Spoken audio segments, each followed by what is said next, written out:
Physico-Chemical Analysis of Fire-Resistant Urine Salt, Applications and Acid Combinations by Dr. Pott Johann Heinrich, 1692 to 1777.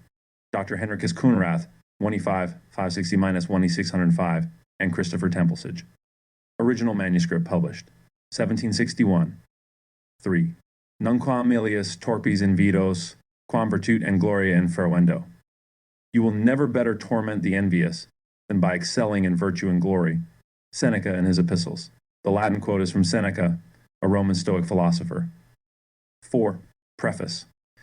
If all of this is said, the extremely precious philosophical stone could well be presented to the day by the following key, as it could lighten up the darkish writings quite a clarification, because just by such treatments the true lion can, which not with all strength with loud roaring and breast-beating is attacked, be overcome but rather by the alchemical writings, where the exaggerated secrets are nonetheless impenetrable, right up to the revelation, locked. Similar restatements I would have liked to omit, if only the Theosophy had not been printed and spread on all winds, or if it had something spiritedly inspiring in itself. It lets one easily understand that at that time many confusions arose, and therefore tumbling on its own had to happen. A somewhat pure German language hardly fits onto the stiffly arched horseback riding. The surmounting obstacles on purpose and remarks were by the word Ausgeburt, offspring, free from the emperor and his rare changelings here, and at the same time only a resolution of what has already been said should represent, since entirely Latin writings have been translated with great care due to language fundamentals. But sometimes, or rather Latin words with all strength were retained. As for the game, magnesia sive magnes aya, moreover, the author himself could follow afterward. Perhaps they could themselves become the trouble's reward, because the author intended without doubt to aim with them at something else, and surely enough, rather than with some overly exhausted goldsmith jargon. Now, a final word with a crooked bridle and saddle is presented with a compelled rhyme, that lets sacks, says Berlin, when they do not want to see. From his treatise on the philosophical fire, one recognizes Germanly that it can be spread by the sacks, which from there are indicated nothing more than the ignition of the philosophical fire. On the sunflower I have mentioned something. Incompletely I have said it, but the sacks can bring light, to the all-friendliest not only for the her ghostwriter singular to figure out, not afterward follow. If she were eager to want it for herself, she would have to search for the famous great heartburning for the Olympics, Berlin 1777. 8. In the trade, where I found it very carefully studied. That old from Emperor Rudolph II, June 1, 1598, by the Kaiser's first issued Latin privilegium, the treatment of the magnesia as such, as well as other writings within 30 years not expressed, and at the end added errata as ordered to be corrected, so that this new edition of the old, lost, and misprinted editions, which had been self-corrected, is printed many pros and cons, yet retaining the essence of the firestone, as well as the old or not extinguished philosophical readings, and read against each other to hold that which I have without the least ground, of reason said, quite convincing and satisfyingly could find. In this treatise, too, targeted speculation or acquaintance with special or primary chaotic chaos should be quite pleasant and beneficially worked out soon. As soon as I will have the offensively and unpleasantly material, neither to Duke's book trove to offer. 5. And now makes the publisher for a deep bowing, and recommends himself to all high and low status book lovers and mankind friends. 1784 JYR 6, Magnesia Catholica Philosophorum. Surely it holds true what the old sages have said. From Jove, i.e., the heavenly preeminent principle, God comes the beginning of the efflux of all things. All gifts, and all perfect gifts come from above, where the Father of lights is, says Apostle James, chap. 1v17. This also fits with the stones of the wise men in the highest sense of nature, and if it is correctly and usefully brought and extended by art, so it will also be recognized by those not unworthily as it was given and received, and unite the all-unifying universal salt of the nature-blessed God-bringing universal, which is also the blessed. Natural Catholic Manesian. Homo Catholicus est, quae in lapide philosophorum aliquidem universale Catholicismum naturae, particularissimo tamen, est salutum. The Catholic man is he who in the philosopher's stone has indeed dissolved the universal Catholicism of nature, yet in a most particular way. Note, the philosophers say they would chiefly guard their stone's secrets, that it would be, that the recognition of the true materia would come, the lapis. The third part of the unprocessed materia, a philosophical name, is magnesia, it seems, coming from the blessed general rebirth of the great world to the threefold kingdom, to a general mystical ceremonial use and purpose. Not in the sense of the third figure, and not to be used anymore, my amphitheater of the eternal wisdom says, to see the unfathomably good God, everyone for himself and his salvation. And all philosophers say that always loving should, with all due humility to the highest necessity, reflect a clear mirror of the godliness of God as nature itself teaches it. All metals, which the earth and also itself produces, out of the three principles, sulfur, mercury, and salt, which nourish the sky, and is a more particular mystery symbolized by the rooster, cross, Jupiter, and God-bearer's right hand, and to be simply also our invaluable gemstones and chameleon. After great study and humility, one would like to talk about it, but cannot find anything secret about it. Man should know that for a materia one should and must look higher. One should desire it. Know that it is a thing which then can truly bring salvation, where the name and sound arouse desire. I certainly do not deny that certain spirits here can also mean volatile substances in alchemical context, have revealed themselves to me, which I have seen and grasped with my hands. And I have investigated many such large spirits and also very noble ones, which essentially lapis philosophorum catholicus was called in a small way. What one should use this for good use and blessing according to the will of the great world. I have described the Catholic stone of the philosopher Marcus Graecus in the amphitheater of eternal wisdom in a special way, and what I have done with it. Indeed, as if I have used it for the healing and for the preservation of health against the pest, to the natural and completely successful stone of philosophy from it to obtain. For this I have used the holy smoke Rosh Hashanah, El, as the godly essence of God's mercy, which can be seen and also secretly admired by everyone, philosophically noble and pure in one burn, that henceforth time. Place celestial phenomena, and the healthy and divine difference of the philosopher's fire under, and with another mystical physical Ruglan would not dare to do, because in Thea I should have. Many kinds of wisdom are hidden in the breast of the sovereign Lord. It is a beautiful spiritual word. In this, my foreword, I have already made a sufficient explanation, because, as Joachim Goltzius in the second part of his Book of the German Stone from the Codisturbed Philosophorum says as follows: diverse things teach man in one thing, namely in diversity, if man understands it rightly. So I have understood it right and without deceit in this sense, that in one unity many diverse thoughts can hide themselves. Where there is nothing out of unity, one can take nothing from it. In this debased material lies who immediately reads the water, the one who does not consider himself wise. If the virgin's milk and the hen's egg are promoted to the tabin, who would not know the first component? Or, which better stone, in which the peacock dwells, not in station, but in the workshop of the artificer should be found? All this is vain. One must seek one thing in one thing, not where one thinks. The fruit is sought in that, in which what is sought is not contained. The German book has it, tabula am, jecker, to seek in a thing what is not in it, this is falsely proposed.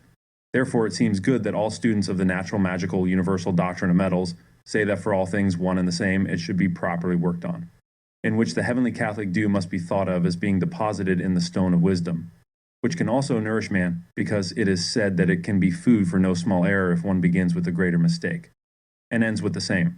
That is one incongruity following the other. But every life of this is the nature of the heavenly dew and its fertility, equally historical, physically, and philosophically. Similarly dependent on physically necessary nourishment, for as long as this one does not yet know itself and recognize itself, so one should not abstain, lest wrongly not a single alignment of the whole magic influence follows, as long as one has not found the specific primary magical, artificial magical essence of metals, of which the natural magical universal doctrine of metals and stones and high secrets. Philosophers only speak and reveal true and proper natural magical philosophy and accompanying natural philosophers, also natural and actual teachers of wakefulness, the concealing and revealing of God's glory, from which is mediated a general and particular instrument of tuning and harmonizing of God's will in these as well, in all things, in matter, form, essence, and other properties, the most profound tuning particularities. The universal indeed comes from the universal. As the seed, so also the fruit error is found in the material, or rather in the incorrect understanding of the true materia. The incomprehensible knowledge of the philosophical Catholic magnesia is half of the art.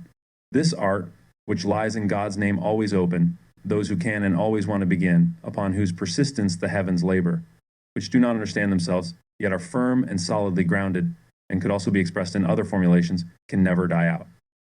Each one seeks after such, that he in his right beginning, like a bird hatched from the egg well expressed, already has the art. Good beginning is half the work, that is the common saying. God the Lord has also further granted this in the right preparation of the starry heaven, the philosophical dew of the wise, or the morning philosophical work to begin. If the artist joins in with a well-prepared good provision in spirit and in truth, God gives each their time, one after another, that each must seek their own salvation to serve God truly. It must be God's work, to praise God, willingly after the heart's desire after God's heart, willingly sought after, and until the time of his death he should not lack. God and nature let themselves not be rushed and act like a German craftsman in their own time. God, who at the beginning helps, still helps now, even if he is silent, how correctly it is done, until the middle and perfect end opens up. All things have their time. It lies not in your will, whether you push forward or pull back God's, but on the warming and grace of God. That is assuredly true. Before I conclude from my foretold philosophical work, it seems highly necessary, for the beginning also here to remember, that namely each thing can highly color itself. But in the nature our labor, although philosophically enough, yet with physical fire and earnestness must proceed, as if in alchemy not only a single universal principle of the philosophers is produced, but rather a unique Catholic or general stone of the world from one thing, and consequently also more. As not from one single thing, something great can be brought forth. The adepts have said, he has a universal. Among all universals, it is being itself, as here so above, so below. To bring ultimately all material things have become from materia prima Catholica, however, and the all greatest spirit of life, nature, the world soul, in all things would speak. Although this might not seem so foolishly concluded and spoken, but because it is a high philosophical, fully seriously examined, from which philosophers could finally be satisfied about it. From that I also dare to make the very esteemed statement incontestably. The stone could be a universal if one, when several similar in alchemy, wanted to pick more. Especially before now, what the word Catholic or universal says is all-embracing in nature and also in all other physical substances and from a different beginning. For behold, therefore, the wonderful virtue of the stone, that our Magnus says, should be made Catholic or universal. That is, an all-embracing stone of the wise by which all metals could be perfected. Because, why should it not be a universal? Natural, divine subject altogether, Catholic, because it comes from a primeval spiritual, Catholic, natural subject afterwards, and thus from there that this very life force and virtue, but notwithstanding, universally, naturally, and wonderfully simple, could maintain in all natural things, according to God's will and materiatic primordial teaching, as if, from a and through a Catholic nature and an unambiguous simple medium, and through the middle by divine nature. Thus, as philosophers say, and as is the nature of propagation naturally ordained, the game played by philosophers. So many things one should be able to make philosophically and yet be simple, powerful, and good about each thing separately considered, and what the one thing should be good for. It is so noble and excellent, and the brain's natural understanding should recognize precious stones, yet nothing else, as a special kind. However, it is the very seed of nature, even the most powerful. Therefore, just such seed, even a Catholic seed, is likened to a profound wisdom, a philosophical seed, certainly. A universal natural seed is an image of God, the sower, a golden seed, certainly, an elemental stone, and to understand it. The chemical marriage of wisdom is the true philosophical universal. Precious and all material things must have become out of materia prima universalis fundamentally. It is also of the firm and indomitable spirit of God, but it is not in everything Catholic. P.S. of the World 12. 1. He is the all-knowing spirit of the world, the nature, the essence of the world word Catholic. In no other way should one philosophize Catholic more than in the Magnesia Philosophorum Catholica. The wise men of the Catholic and universal great world gave their holy spirits the salt of the earth. To their successors and the universe, especially preserved and sealed it in old and new materia prima in special things, on their own special writings, even genuinely ancient. Against the nature, the wise men Philosophorum Catholicum have wisely sealed, because neither on a vegetable, nor animal, nor mineral it is specified, but rather with their own synoptic Catholica Universalis, that is, supremely general universal Catholic or general animated and spirited spirit. Overall, it is an all-encompassing spirit, a universal great marvel of God made metal, a universally understood material prima, an all-encompassing spirit of life, an all-encompassing salt of the earth of mankind. Form follows the matter. As the form, so the matter. This is still the first creation, material, Catholic thing, the elemental life force of all material things, of all consumption according to hieroglyphics. That is willing. The author has the word a modest hermit had further down, and in the conclusion of this treatise or volume, the beginning of the mind, a soul raiser, gold powder, which is connected with the wonder of the lily. It was indeed necessary to mention here once again what I have already said in the preface of my German treatise on the philosophical work with the secret fire of the wise. Namely, that it was extremely necessary to improve the disordered and confused German writing of the author to bring it into a better order and connection to fully convey his meaning, if I, from the magnesia of the philosophers, which should actually be presented with them. Say again that such a representation not alone from a vain desire for novelty of his writings, and also that of an undertaken task which he perhaps had frequently done before, had to be done, but rather a very ungrateful necessity, which, one would almost believe, was not much less than if one had to translate the Hebrew language into German, because one would have to leave all words the same on the gold balance if one wanted to translate such accurately, and that they were appropriate for the language and express their meaning in a clear light. Without doubt, this hard, lifeless, yet very pompous Kunrath had to fear much, that the fire of the stated sufficient illumination and the genuine preservation of the old and new editions would not, at least with an imparted false sense, be extinguished in the reader's mind. Inexhaustible treasure, importance and profundity, and a verifiable treasure of the best philosophical writers could these endeavors undertake. The often unnecessary subtleties of some people regarding the collection of urine have been mentioned only historically, and such practices have their benefits, even if the difference is more or less slight. That putrefaction and digestion and horse dung have their benefits for some works can be seen in the preparation of white lead, and it is a ridiculous dictatorial approach to prefer this to working more cleanly, laboriously, and carefully as a beginner chemist. What the ancients accomplished through cohobation, melting these salts with their own spirit, testifies above all to the unawareness of the censor. The great Stahl writes somewhere that the old chemists produced many new and commendable products and phenomena through their tedious digestions and tiring cohobations, things which today would be achieved in much shorter time with quicker and lighter tasks and treatments, where judgment is applied more thoroughly and here properly applicable. The simple evaporation and filtration have in certain cases, however, their foundational use, which is also acknowledged. The purification through dry means also has its true value and use, by which I nevertheless obtain a considerable portion of a liquid urine salt, which can be used in many works, even though I may not immediately find it suitable for all works. But my wretched censor does nothing other than work on phosphorus, for he finds all other works and experiments insignificant. The fact that in good heat I separate the brownish substance into a so-called terra damma, and what remains I also burn off. This likewise produces a correct truth, and if I am lucky, some phosphorus might result. Regarding the liquid selenitic earth, I could, if I wanted to, introduce with my opponent the toil regarding alumin plumoso from vitriol and from the medical salts such as tartaro vitriolato, arcano duplicato, sale polytresto, etc., as well as from metallic salts. However, these things are beyond my horizon. But for well-known products, terra selenitica can be liquefied. This is evident from my lithogeognosy under the treatment of gypsum stones. However, the second salt contains more or less aged acidum vitriolicum, which is evident because it combines with a plumous sulfur. This has been well accepted, as noted by Hencalium redivivum. Besides, it is quite sufficient that the censor here must admit that the mentioned method is the least tedious. I can be satisfied with this, and I have to thank him because he agrees with this, getting a liquid urine salt, which can be used for many experiments with good effect. The annotation maker objects here against my experiment with the noble urine, raising objections which are groundless. It's enough that I have written as an honest and truthful man, and noted nothing other than what I found through my work. I have never intended to present my findings to the public differently than they truly are. I have also fabricated no fraud, as it is always my intention to serve the truth. The fluid might indeed have been obstructed. Alumina has nothing to do with it. The objection: something might have overflowed here, but there is no place for such a thing. For one can easily observe the impurity of the retort salt and the thick consistency of the distillate if something has overflowed. The Malago urinae usually overflows when there is still quite a lot of fluid and volatile salt in it. But when the latter liquid oleosa and ammonia kalia leave, it becomes so thick that no overflow is easily to be feared anymore. And even if something had overflowed, it would still necessarily have contained a lot of sal commune, as found in the separation. But in this case, no sal commune overflowed, as it also did not have any semblance of it.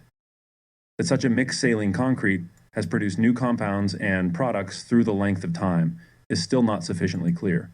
And if our superficial censor does not see it, it can still be because all caution and precision were used, and no one deceived themselves but described it as they found it. Salt. It melts on coals to a pearl. It has its good uses and applications. And all these crystalline and attractive urine salts in such different figures are fluid, so they belong among the fluid urine salts, about which I have the right and power to deal. Since he does not know what a sal glaciale is, I should explain it to him. It is a salt that has the artificial shape and a cooling taste like ice. It gives a feeling of cold on the tongue.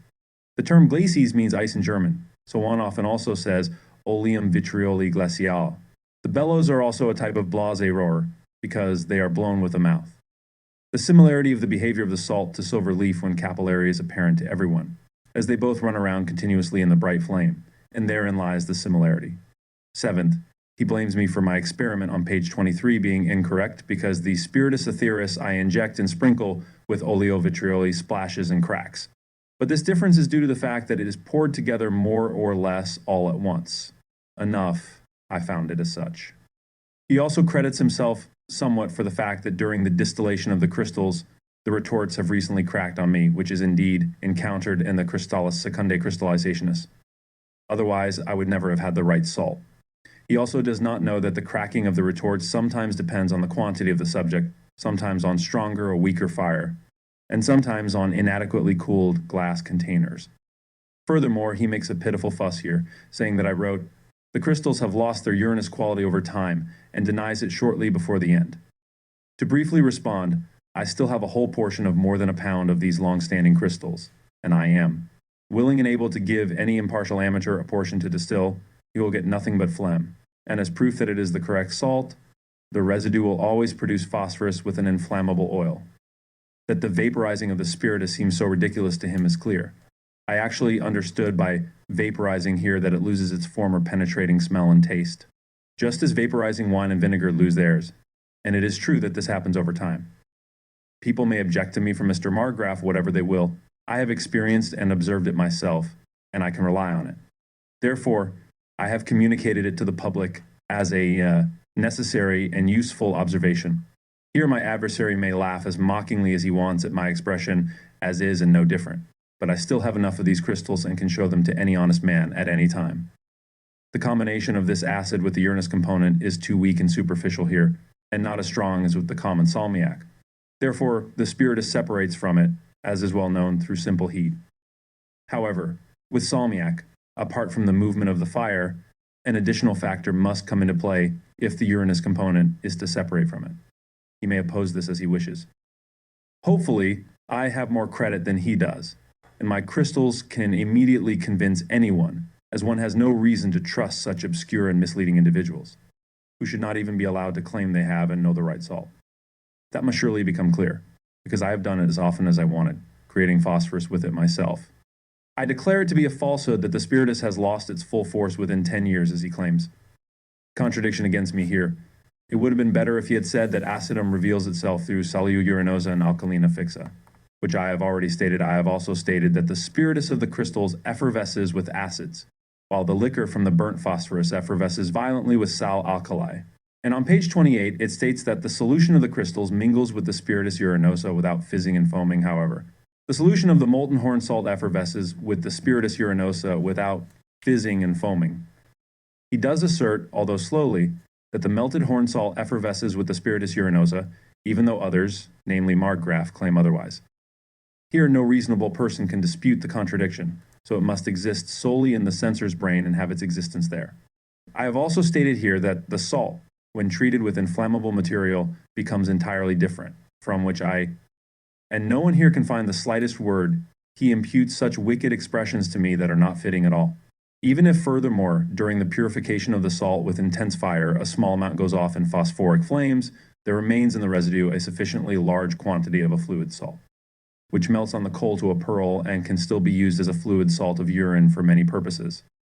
The critique regarding the word propalator is very pitiful and rude, as I meant nothing else by it but that this has not been known to the public until now, and that Mr. Margraf communicated and made this known to the public first, for around inventions I follow what Mr. Henkel prefers. That the processing and examination of the fluid salt fusible with mercurio sublimato and salmiac is beyond my opponent's horizon, I can believe that quite well, for he does not go far beyond that. But there are still people who can see further and judge more thoroughly, and who can assess and apply the resulting changes. His shameless expression that the found trace of mercurius from the sale fusibili in Hungarian vitriol is not true deserves nothing but the greatest contempt. And concerning the terra selenitica fusibili, I have already explained myself above for such a person as he. That I separate from salmiac and sale fusibili a small amount of urinous material, I learned from my experience, which is more reliable than the censor's contradiction, but I have attributed it more to the fire movement than to the salt itself. Similarly, I have found from my experience that the precipitated earth from the sale armoniaco fixo, when it is well adulterated, loses its sharpness, and this is more certain and reliable than the censor's contradiction. Regarding iron, he still does not dare to contradict Margraaf's claim that the iron is noticeably attacked and colored milk-like by the solution of the crystals, also being precipitated by alkali. This contradicts my experiences, leaving his hero stranded here and in many other places. The experiments with the salt and tin, if treated as I have described, turn out exactly as I have reported them, and in this respect, they serve their purpose. The experiments with the zinc and salt fibiola I have described as they turned out for me. It is up to anyone to verify them. That I took the right salt, this is clear enough. Since this salt delivered phosphorus with soot to me, I didn't notice any bursting of the retort, and as I often encountered the degree of fire during the generation of phosphorus with soot. So I applied such a degree of fire here as well. At least the report of such unsuccessful experiments serves so that one can discover and observe the necessary circumstances more precisely. All reasonable concepts for my censor declared that the reader may be led to unnecessary labor to investigate the mixture of the salus fusibilis with the arsenico fixo. These phenomena are and remain physical truths, and they may have their uses and applications over time. I didn't think anything of the deliquescence of the same from the residual arsenic after sublimation, as my censor falsely asserted, but I explicitly stated that it quickly deliquesces. And that is a clear truth. Since I used the Werische stone coals in my experiments, my censor encouraged me to try different types of coals and report whether I found any differences in those types from this comparative treatise. His critique of the vegetable coals I find highly immature. It is enough that I found the products in my works as I indicated them. I took a pure salt urine from the first crystallization for all those works, of which I still have a good portion in stock. It has given me phosphorus whenever I wanted. Perhaps others have not investigated the salt residuum with the proper accuracy, that most salts are altered, destroyed, composed, and transformed in various ways by mixtures, processes, treatments, and different degrees of fire. That has its true correctness. But this salt and its benefits are still very hidden from the eyes of this miserable censor. So how can this man judge the importance of such groundbreaking experiments, nor understand or judge the experienced chemists and their intentions and conclusions?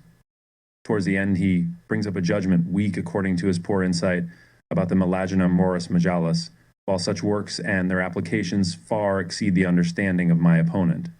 Enough, they are true experiments. They are physico-chemical truths, they are matters of consequences, which are sought after and esteemed by all true connoisseurs and thorough chemists, without caring in the slightest for the censor's judgment.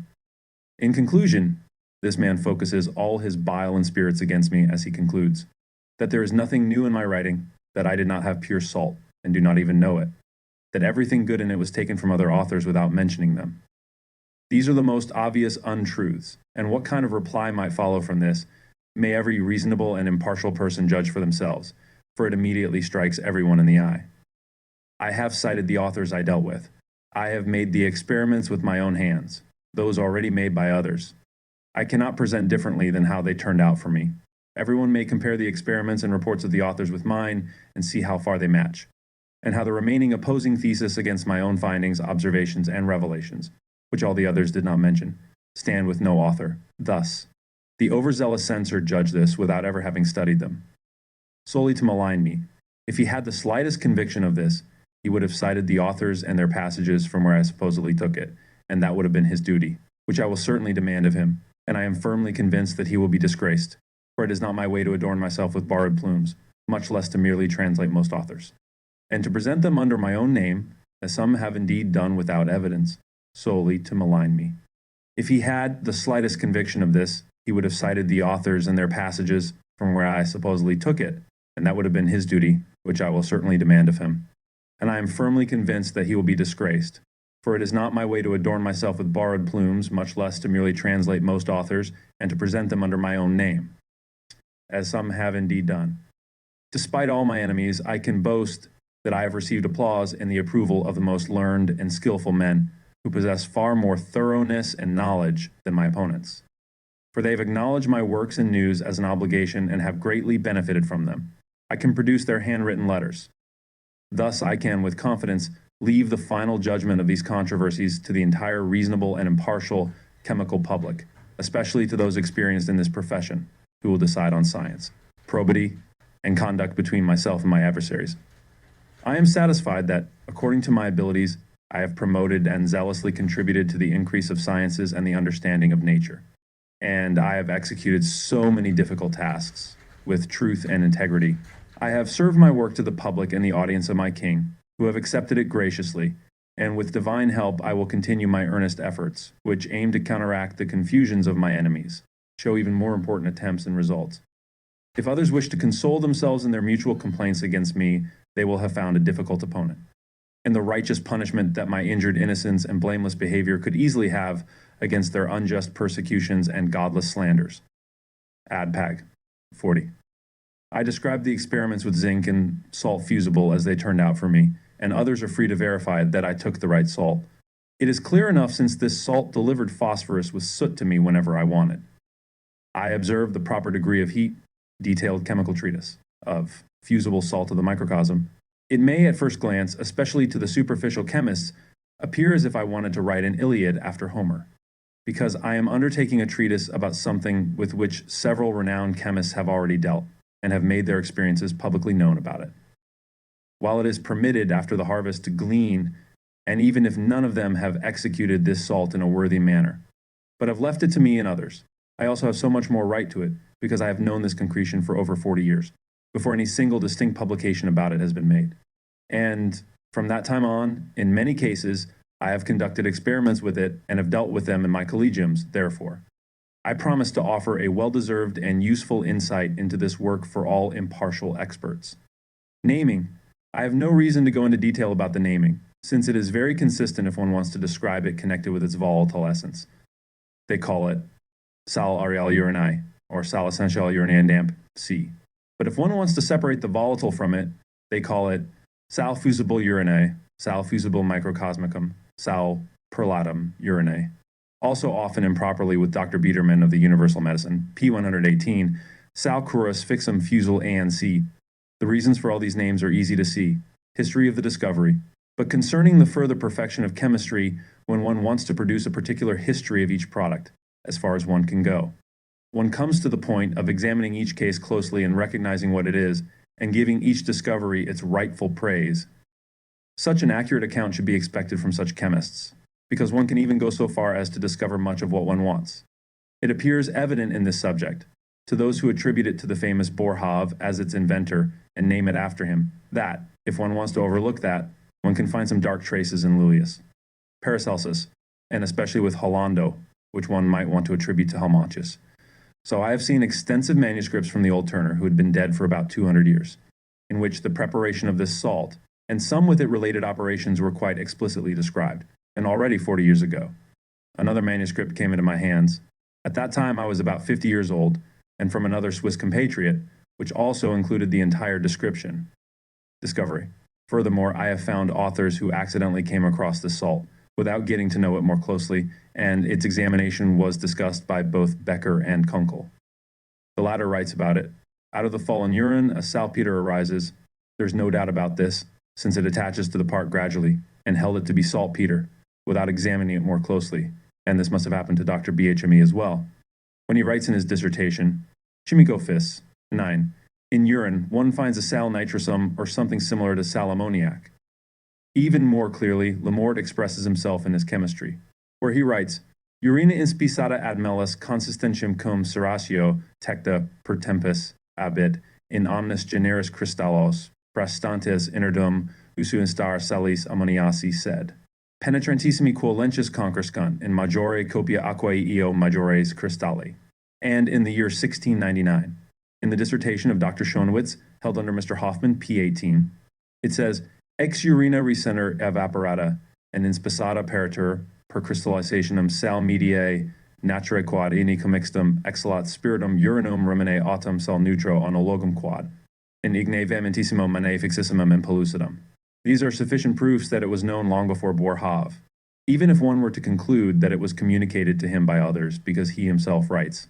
It shows wonderful effects in metals and that it has worked miracles for those who employed it. It is also the case that about 50 years ago, a doctor in Leipzig named Frederici often made this salt and used it in his internal medicine for his patients. This information has also been confirmed by Mr. Henschel, Boerhaave, Haupt, Margraf, Schlosser, etc., who have testified to this. So, in my forthcoming treatise, I will primarily mention the experiments of Haupt, Margraf, and Schlosser briefly, so that one can compare them with each other and against mine, and almost view everything as one might view what has been known thus far. This way, one will be able to draw much more certain and general conclusions from them, and from the comparison, one will see where my experiences differ from theirs. And those who follow this pleasant path will then be able to proceed much more easily. Since a good part of the way has already been marked out, it may also inspire others to communicate their relevant observations, so that the virtues of this wonderful salt are further explored and brought to light. May, as it should rightly be considered among the small treasures of chemical products, because I freely admit that I have not yet thoroughly exhausted it, but I have probably advanced it significantly further. And that is my ultimate purpose. For it will probably never be the case that a human being can exhaust it so thoroughly that others may not afterward find some things worth investigating and improving in it. On the subject, I am willing to believe that some might consider this treatise a trifle among chemical productions, because I freely admit that I have not yet thoroughly exhausted it. But I have probably continued further and achieved my final purpose. For it will probably never be the case that a human being can exhaust it so thoroughly that others may not find some things worth investigating and improving in it afterward. Human urine is therefore the main subject from which this salt is prepared. Yet some still make a particular choice in that it should only be taken from healthy people. In the urine of old and sick people, nothing should be found, and Mr. Henschel aims for that too, with the words quod urina hominis sani non parscadet. Others claim that only urine that is fully saturated should be taken, and that in the morning. Some take the urine from pure boys, others again urine from such people who drink nothing but wine, some in the months of March, April, and May from the first quarter to the full moon. Now, it is certainly not to be denied that these different types, however, do provide a different proportion of the salt, as well as different content. Yet it is usually not necessary to be scrupulous about it or to insist on a particular choice, as all types generally yield a portion without difference. Only the real heat for distillation and its acceleration under certain views is somewhat advantageous in this case. It is also used in different ways. The ancients maintained universally that it should first be kept for a while, and among the more recent ones, similarly, Mr. Haupt and several others. On the other hand, among the more recent ones, especially the great Boerhaave and Dr. D. Schlosser take it fresh, without previous fermentation. However, it is true that one can use both the fresh and the fermented, only that the fermented yields a little more, especially in terms of phosphorus also forming larger crystals. While with the fresh one, a larger part of the liquid salt remains with the cubic salt and creates more complications in the pure separation. Therefore, when Dr. D. Schlosser claims that he has obtained more from fresh urine than Mr. Margraf, the reason lies in the fact that the latter only accounted for the very first crystals, which are used for phosphorus. However, the former also accounted for the following somewhat inferior crystallizations, which the latter leaves behind and does not count. Those who apply fermentation in this process let the urine stand for 6 weeks or 20 to 30 days, and in winter about 8 weeks. Others require fermentation in warmth, as in BM, or horse dung, or beside a warm oven, properly prepared. Others believe the longer the better and think that, through prolonged fermentation, all common salt present in the urine is converted into fusible salt. I do not deny that it may provide something more, but according to a skilled recent author statement, all common salt in urine is transformed into a fluid salt, and no trace of common salt should be found in it when the urine is fermented for a full half year. I cannot confirm this, for I have let a portion ferment for 2 years and after evaporation still found some sal commune in it. If one has the opportunity to put the urine in horse manure, fermentation can be completed in 4 weeks. However, it must not be too hot, as the fermentation loses all volatile salt, and there remains very little residual moisture which one should avoid when distilling it. When the urine has been left to ferment, the old chemists generally poured it into the still for distillation, to obtain the spiritus urinosus produced by putrefaction, which they used after proper rectification for further curious but tedious treatments with this fine salt. Moreover, distillation must be done very slowly, with a maximum of 8 dishes, as otherwise it boils over too easily and unpleasantly, or one must help by adding some butter or oil. But whoever does not care for the spirit can be excused from this tedious work and drives off the spirit along with the phlegm by evaporating into the air, and with fresh urine. One usually proceeds immediately to open evaporation in suitable copper, or even better, in large glass or earthen vessels. The evaporation must be conducted with moderate heat everywhere, because by intense boiling, one chases away the volatile part, which is still necessary for crystallization.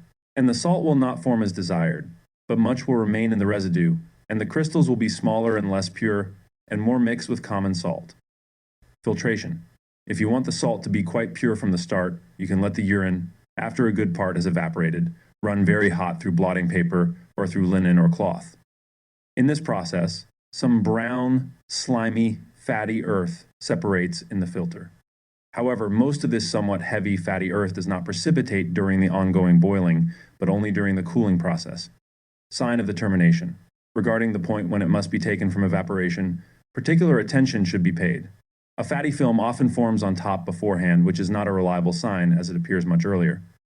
Mr. D. Schlosser believes that if the whole surface is covered with a thin and light foam, then it is time to take it out, and it should be hot filtered immediately. This depends a lot on the degree of heat, and the surest sign is the appearance of a silken film if the fire is moderate. If the fire is too strong, the salt film appears later, when it's already too steamed down, as then a lot of common salt falls out, making it impure. The mere foam is still an uncertain sign and too early, as the liquid is not yet ready to crystallize. The surest indications are when it initially emits a strongly spirituous and volatile odor, with small crystalline stars rising as if it wants to form a skin. However, you must be careful about the fire, as it otherwise quickly boils over, and immediately take it out. The most certain sign is when one lets it pass through blotting paper, or trickles it down from a feather, and sees small crystals appearing. And the liquor is then no longer yellowish but begins to turn reddish. Then it is the right time to remove it. Usually barely the 24th part remains, and often even less, depending on whether the urine is more or less rich in salt. It then has the consistency almost like a thin syrup or brown milk cream. Crystallization, for it is most convenient to pour it into shallow dishes or other shallow earthenware. Porcelain or glass dishes, because such a broad surface of the containers contributes significantly to cooling and promoting crystallization. In contrast, deep vessels impede it due to the greater effect of the air, and it is placed in a cool place, preferably in winter in a cellar, for crystallization or even on the floor in summer, where it forms beautiful large crystals over time. The ancients, like Boerhaave, let it sit for a year in the cellar, others for 4 weeks, others for 8 days. However, Mr. D. Schlosser rightly noted that it takes much less time, sometimes crystallizing in just 24 hours. It depends on how moist the condensate is, because the salt water takes longer to dry from the moist parts, which delays crystallization, or how much weight the liquid has, and filtering cleans it. As it is sufficiently noted, yielding larger crystals, but then it must also stand longer. If it is quickly evaporated, it yields smaller and less pure crystals mixed with foreign salts. That's why one soon gets starry, stony crystals, and soon a form like salina, as is clear from sugar candy almonds. Purification. If it has set, then the clear liquid is poured off from the crystals into another vessel. If one wants, one can immediately clean the crystals somewhat from the superficial slimy earth and some adhering common salt in the liquid. By pouring a little cold water on it, shaking it quickly, and immediately pouring it off, our salt dissolves a bit more difficultly than the common salt, because the crystals are hair-like. Or, if dried with blotting paper, brownish crystals are obtained. Further crystallization. The remaining liquid can be further either diluted with a bit of clear water, which is better, and evaporated with gentle warmth until near thickness. It is also helpful to dissolve some spiritus urinoso in the hot liquid and stir, as this saturates the open acid, which is why it usually foams heavily when poured in, and if the liquor is warm, it boils over easily. If not carefully handled, one restores the evaporated spiritus urinosum, and more crystals are obtained. Then, if one wants, one can again either per se, or with the addition of water and spiritus urinosi, continue until no more crystals are given. The method of diluting thick liquor with water first is highly beneficial for all salts mixed with partibus oleosus terreus and mucilaginous substances, as this helps to better separate and extract them from each other. The remaining fluid magma can be set on the ground in the open air to warm, without falling down. In time, it gives a smaller portion, sometimes forming either square, cubic, or garnet-like shapes, which need to be purified, afterward falling as common salt. The thick liquid yields upon distillation partly spiritus urinosum acidum, ammoniaculum, different oils, sal ammoniacum, and caput mortuo, different salts. The proportion of crystals from the urine cannot be set firmly, but varies according to different types of urine, better proportion after longer fermentation, and the cleaner the evaporation and other different prescribed practices when crystallizing. With the addition of spiritus urinosi, the advantage of adding spiritus urinosi to facilitate and increase crystallization was noted by several ancient chemical artists. As I have found that they advised taking inspissated melaginous urine, separating the phlegm, and then especially the spiritus urinosum, sal volatile, and oil over. The spiritus, sal volatile, and oil are poured into a fresh filtered syrup or sapam urinae, digested in gentle warmth for 24 hours so that everything dissolves and combines evenly. Then, let it stand for 8 days in the cellar to crystallize. The crystals are then purified with their own heated phlegm. Since this distillation is a foul-smelling task, one can, to avoid this and ensure the same thoroughness, apply another good spiritus urinosum and thus ensure better binding by digesting together. Or pour it into the hot sapam and stir it well. It does not depend on an exact weight, because whatever is added from the spiritus urinoso beyond its saturation, the heat immediately disperses. Further crystallization. Our salts crystals from the first approach are now ordinarily still rougher, with more feculent earth, and often also more mixed with common salt. Thus they need purification, which can be done in either wet or dry methods. In the wet method, one can wash the earth and the adhering common salt with very cold water, then clean and rinse off the remaining salt with hot distilled water or with one's own heated phlegm extracted from urine. Dissolve it hot, filter it, and place it in a cool place for several days so it crystallizes more purely, but still somewhat yellowish. The undissolved liquid is then evaporated to dryness with gentle heat, crystallizing again, but it is somewhat impure and must be purified, which is done either by washing it with water twice or thrice, resulting in very white and clear crystals, crystallizing more suitably with the following prismatic and cubic crystals, yet remaining in newer crystallization, where the residue also contains some of the fluid first salt. In the dry method, one can cleanse it from everything, mostly from the common oil. When evaporated with spiritus urinosum, one may also add during dissolution some spiritus urinosi additives. The quick method is to let the crystals pass through a filter of blotting paper, and if hot water is poured over it, it immediately cleans itself. And one does not need to employ further evaporation to become attached, but begins crystallizing within 24 hours. However, I must not pour more hot water than just enough for the solution. Whatever remains thick after each crystallization is set aside. The size of the crystals depends on the quantity, the fermentation, the frequent purification, and the slow crystallization. Purification in the dry method. In the previous purification by the wet method, the spiritus volatilis urinosus is largely retained during crystallization, but in the dry purification method, this is almost entirely avoided, as in this method one takes the common salt mixed with feculent earth and leaves it in a crucible or also in a glass, melts easily. All spiritus urinosum evaporates. The brown and blackish impurities burn to a terra damnata. The salt flows out clear, removes all earth from itself, then one can dissolve it in hot water, filter, crystallize. It tends towards thin adhering 8-sided crystals. Here too one can apply spiritus urinosum. Mix too much common salt, then dissolve and mix again, filter and carefully concentrate. The common salt coagulates and finally dries, but remains tough, and is difficult to bring into solution again. In the cold, it is hard and very tough. In warmth, fluid and resinous, therefore it is best to cast it out. Difference in crystals. Observing the difference between the crystals from the first extraction against the crystals from the second and subsequent extractions, one owes primarily to Mr. Henkel and Margraf, to whom it is owed that those from the first extraction alone emit a phosphorus-like glow with charcoal or cinnabar, that they crystallize as compactly as sugar candy and do not crumble in the air, even when showing some moisture which one obtains more in summer than in winter, that it melts on the charcoal into a transparent pearl, that it becomes greasy in the air, and begins to deliquesce, also does not readily crystallize again when dissolved. When it has set, the remaining pure liquid can be poured off from the crystals into another vessel, and if one wants. The crystals can be immediately cleaned from the slimy earth and some adhering common salt and liquid. Pouring a little cold water over it, shaking it quickly, and immediately pouring it off, our salt dissolves a little harder than the common salt, where the crystals are hair-like, or if dried with blotting paper. One obtains brown crystals. Further crystallization. Observing those who apply fermentation, they let the urine stand for 6 weeks or 20 to 30 days, and in winter about 8 weeks.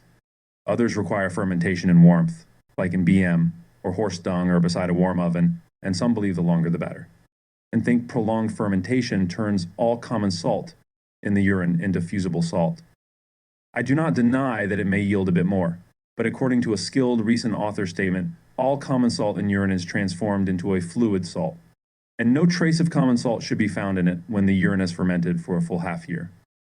I cannot confirm this, for I have let a portion ferment for 2 years and after evaporation still found some sal commune in it. If one has the opportunity to place the urine in horse manure, fermentation can be completed in 4 weeks. However, it must not be too hot, as the fermentation loses all volatile salt and there remains very little residual moisture, which one should avoid when distilling it. Shorter method of preparation. Because the previously described method of preparing the crystals is quite laborious, time-consuming, and meticulous, which is not suitable for everyone. I now want to indicate a shorter and less laborious method to produce it in greater quantity. This method can also be applied when the magma from fermentation has already been boiled down too much. For this, one can boil the urine without any impurities until it reaches a very thick consistency, only taking care that it does not boil over. When it is already somewhat dry, pour this thick magma into a sufficient amount of boiling water, dissolving it, then pour it hot through a filter of paper or hair sieve, leaving the coarser earth behind. Let it crystallize in the cold. Decant the liquid from the crystals, let it evaporate in a wide dish until it almost skins over. Then, continue this way as long as crystals form. I want to note that already in the year 1733, Mr. D. Kramer in Commercio Literario described this very method, where he writes, "One should dissolve the thickened melaginous from fresh urine, though with old urine it also works, in distilled water, filter and crystallize 2 to 3 times, thereby obtaining a triple, or even multiple salt. This salt, or nitrum as he calls it, is an excellent medicine. However, one can also use this method under proper handling to precipitate the common cubic salt first from suitably fermented urine, which settles in the warmth, pour off the remaining liquid at the right time, and place it in flat dishes for several weeks in the cellar.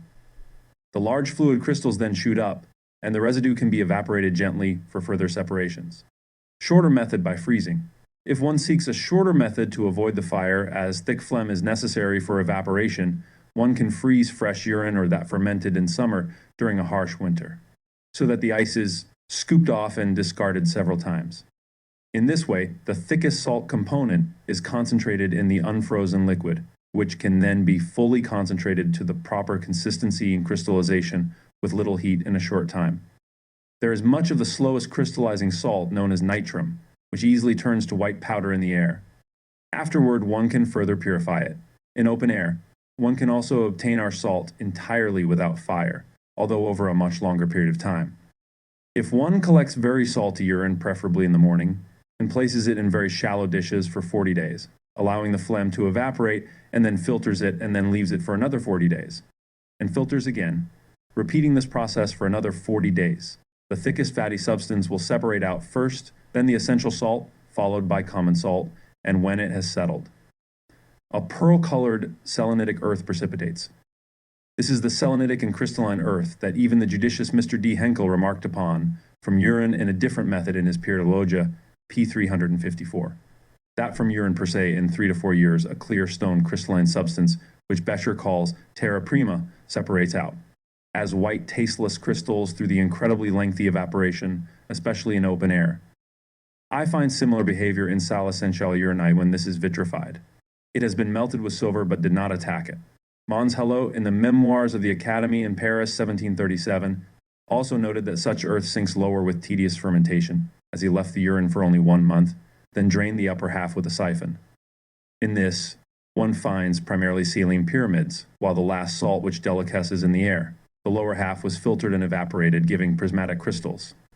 The liquid was drained, and when evaporated again, it forms square selenitic crystals which melt in fire without flowing, and do not dissolve in cold water.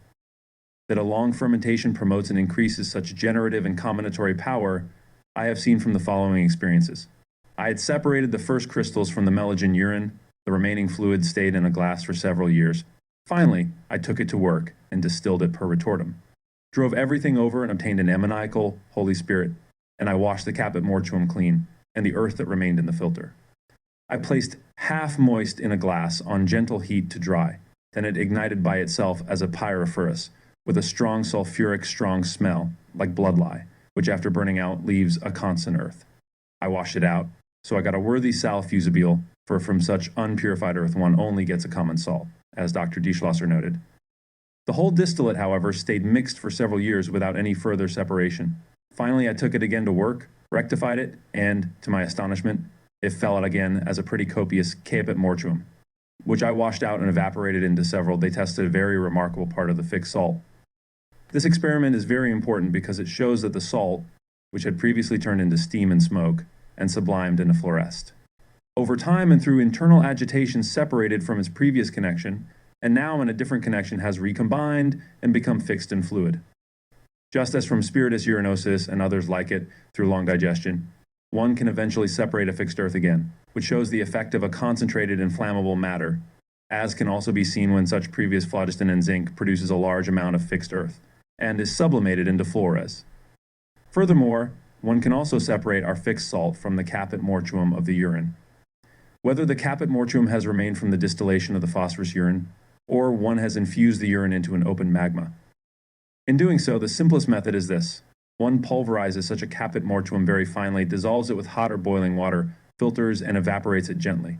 Then during evaporation, a salt forms on top in small square baskets, just as the skin forms again as small stars, and the remaining liquid is poured into a flat dish, set it in the cold.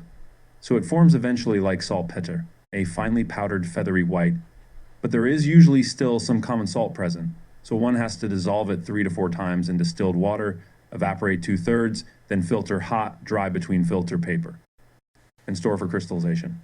In the flame of a candle or in the fire, it becomes fluid. One can similarly collect some spiritus urinosus in warmth. It is less. From the remaining liquid, evaporate more, and crystallize the common salt. After this, another type of fixed salt which does not want it to crystallize will appear. Due to its heaviness during evaporation, it creates a quacking noise and smells almost like honey. I might perhaps address this one lastly. In exactly this manner, Mr. Halot, in the Parisian Memoirs of 1737, used the caput mortuum from phosphorus, washed it, filtered and evaporated it, then first got prismatic crystals from it, then small squares, similar to common salt, and finally a salt that would not adhere. One can also facilitate separation by melting, because if all the salt from the caput mortuum is extracted, filtered, and without drying it completely, put in an oven to dry. Then this mixed salt forms bricks when melted again and dissolved, becomes turbid and destroys the common salt, leaving the sal fusible, which produces silver flowers in the fire. This aligns closely with the treatment suggested by Hollando. When one concentrates fresh urine from which the sal volatile has been separated, the caput mortuum is placed in a large glass retort, and the remaining water is evaporated off.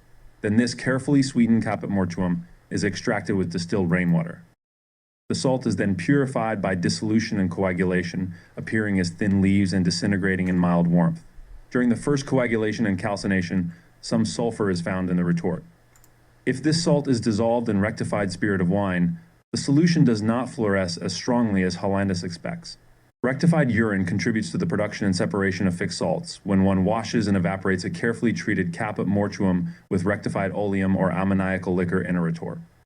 If the liquid is overcome with fire, the excess water evaporates, the solution coagulates with the salt. This repeated several times with fresh spirit of wine, resulting in a fixed salt that flows like wax on a glowing sheet. One could probably also count as an additional kind of fixed salt, the one the author mentions as the secret of the distillation on page 10, where he pulverizes the caput mortuum of the urine and absorbs it in a retort with the first spiritus urinosus. In gentle ashen warmth, he sets it with a helmet and receiver, and a phlegma is released. The imbibition is repeated several times with fresh spiritus urinosus. Finally, when sufficiently dried, a salt like feathery white is set on top, sweet and aromatic, due to the combined ammoniacal and delicate parts. From the earth of the urine, finally, one can also obtain something from the earth of the urine with this salt, which I have already addressed in my previous experience. From such earth of the urine, as Mr. Schlur demonstrated in his curious dissertation, which he presented before Mr. P. Alberti, concerning the volatilus and acetovitriolic salt of the spiritus urinosus, pp. 12NS18, he obtained a similar salt. Now, I would not put this in everyone's hands, so I will give a brief extract to those who wish to see it, or perhaps I will show them. If one allows urine to putrefy in an earthen vessel for 6 to 8 days, it precipitates into a milky-colored earth, which should be purified and dried in the sun, then between the fingers. It feels like Venetian talc. If one places half a pound of the earth in a retort and allows it to distill, it releases a phlegma, a spiritus urinosus, a frequent sal volatile without any empyreumatic oleo. The black caput mortuum should be carefully burned to charcoal on a plate, so a white chalk arises from it. This chalk fuses in the fire into a milky glass. Just as this earth or chalk with salt of tartar, or an alkali melted in the crucible, wants to bind with the alkali and flows out as a thick mass, but when one melts this earth with glass, it forms a porcelain glass, or as melted glass, with mixed crystals, just as in saline calcareous earth. But the ordinary calcareous earths and chalks do not match the transparency of the glass. This is important, as it depends not only on the proportion but also on the treatment. This earth is prepared with arsenic fixed, such as from aqua salpeter and arsenic. Then it is ground and dissolved, distilled, and filtered out. If one adds arsenic fixed as a crystal and dissolves it in water, it liquefies. If one unites this vitriolic earth with its fixed urinosus salt and the finely filtered part of the fixed volatile salt, namely the extractive sal fixum fusibile MIT urinoso saturated, one receives a wonderful salt that is moisture resistant among all salts, which melts in the fire into a transparent crystal, becoming in the air a chalky and gummy substance. Dissolving in water, it becomes vitriolic again, and in the strongest fire, it does not split. This salt is the highly clarified vitriolum animalis, the opposites of this vitriolic being rejected, as it neither mixes with the glass of alkali and chalk, nor with vitro saturni, nor with vitro antimony. Therefore, it cannot mix with the alkaline salts like tartaric salt, nor with the celebricus media, nor with the salt of tartar, nor with any other alkaline salts. This vitriolic substance mixes with the saline vitriolic earths, e.g. terra aluminus and terra vitriolica, and unites with alum vitriol and sal alum, is the major part of the sal volatile here, combined with an acid, and not just with acidum vitriolicum, and nothing less than the efficacy of it.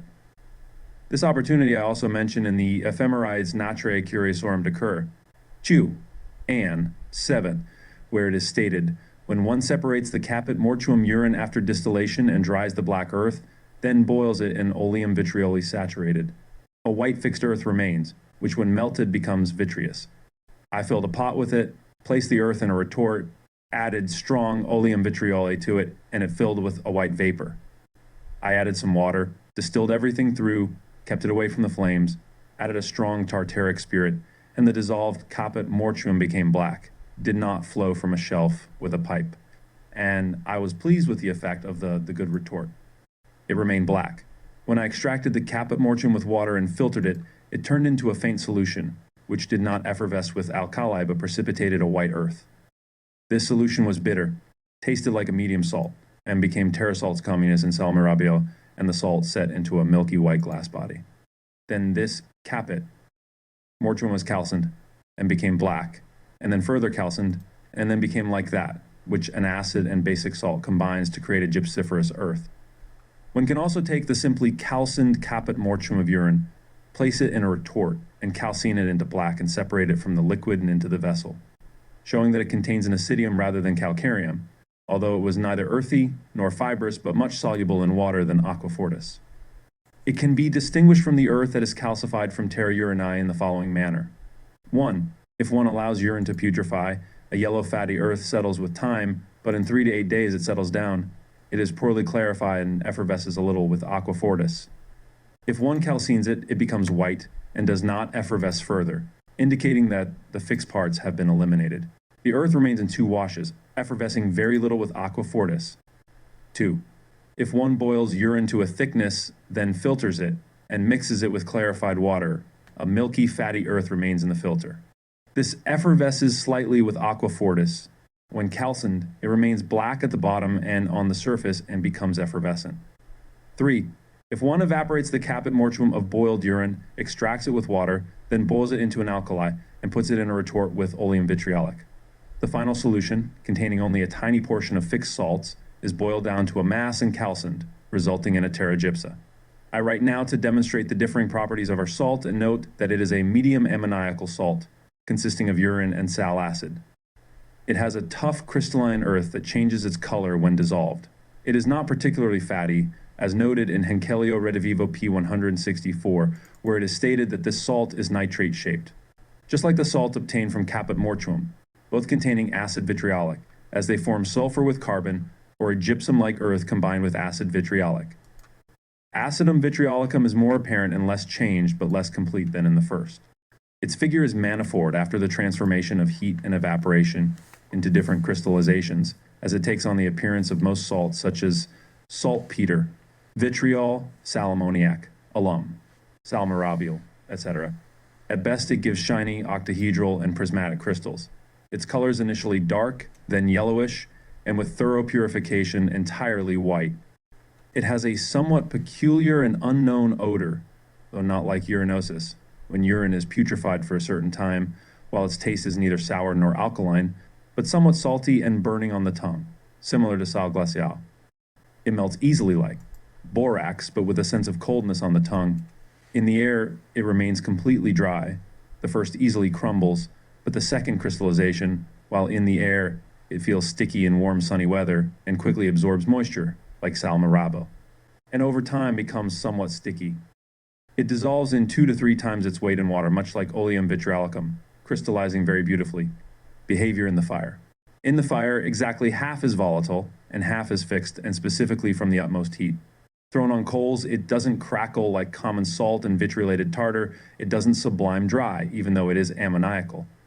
It shines more brightly than ice or water. The urine separates completely with moderate heat because it only hangs superficially with the acid, so that the best acid remains with the earthy residue. On coals, with a blowpipe, it melts into a round bead when properly purified, which pure borax also does. Placed in a glass and sand, or in a brick and glowing coals, it foams up and rises just like borax and alum, and all the aqueous urine and all the impure, blooming, and foul excretions rise upward. Then it flows out as the finest crystal, just like borax, and Weigel believes it is similar to silver blooms or slag. However, the glass from it is softer and easier to polish than that from borax, and when it is dissolved afterward, it does not crystallize again, whereupon if one does not add spiritus urinosa, but leaves it out in the air, it absorbs moisture from the air, becoming sticky and almost gummy. Some particularly aim for this by ensuring it passes 7 times through fire and air, which is up for experimentation. Sodium carbonate, the salt, presents itself in different forms, namely 1.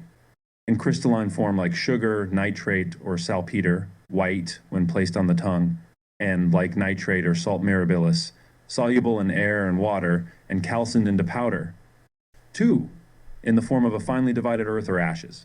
When crumbled into powder when warm, it separates from the first in that it feels on the tongue, so that this substance, when a full teaspoon is taken of it on the tongue, feels like a glowing coal and causes no pain, and when placed on the tongue, it is like pure fire. This dissolves in water from its substance. Because when diluted and dissolved in water, it coagulates again and calcines when dried, and it always retains the heat.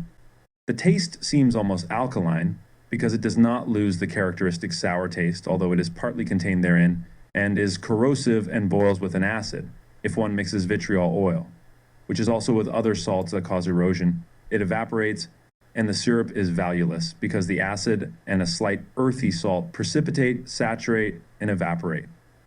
When placed in cold air, it loses the warmth that is felt when warm, as if one placed the tongue for an hour in a warm place, where one gets the feeling that the moisture is blown away from the air. The warmth returns, and as this subject contains its warmth, when tasted it is similar to the blood taste of the bitterness of his sweat when it's well boiled. 3. A thick earth, somewhat like glass, but which lies at the bottom like iron rust or brass rust. When mixed with water, the heat it produces is not unlike the previously mentioned saltaten. Water in the mouth and in the air, it must, however, stand for a month in humid air, or better in a cellar, before it dissolves, and when it dissolves in the cellar, it becomes a thick juice, like gum or glue.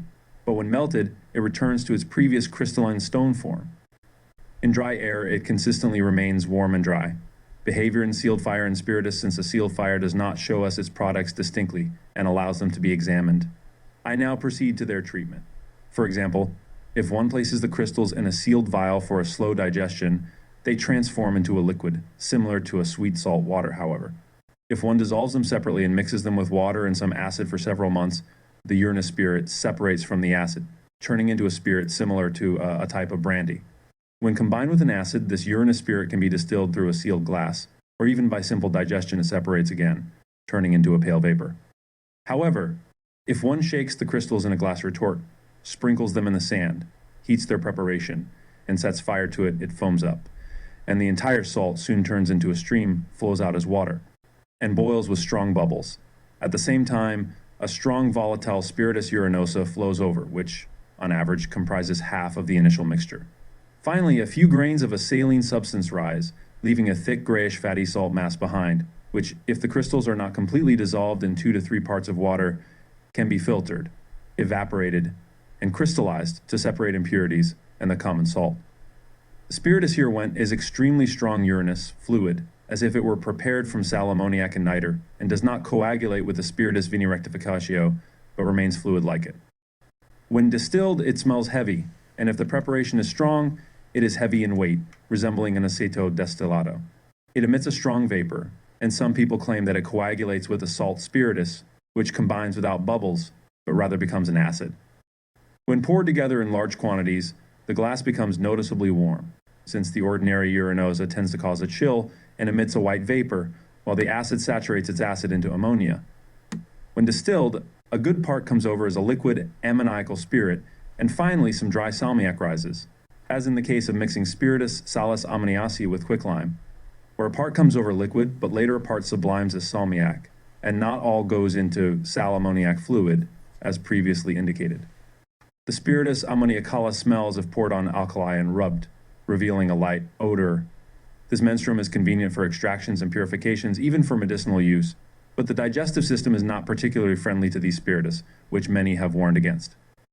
With oleovitrioli, the spiritus must be carefully mixed, as it bubbles and bursts loudly, while it also saturates its acid, and when distilled, one sees a spiritum ammoniacalum medium, which also dissolves the heaviest earth when boiled and finally sublimates some sal ammoniac firmly.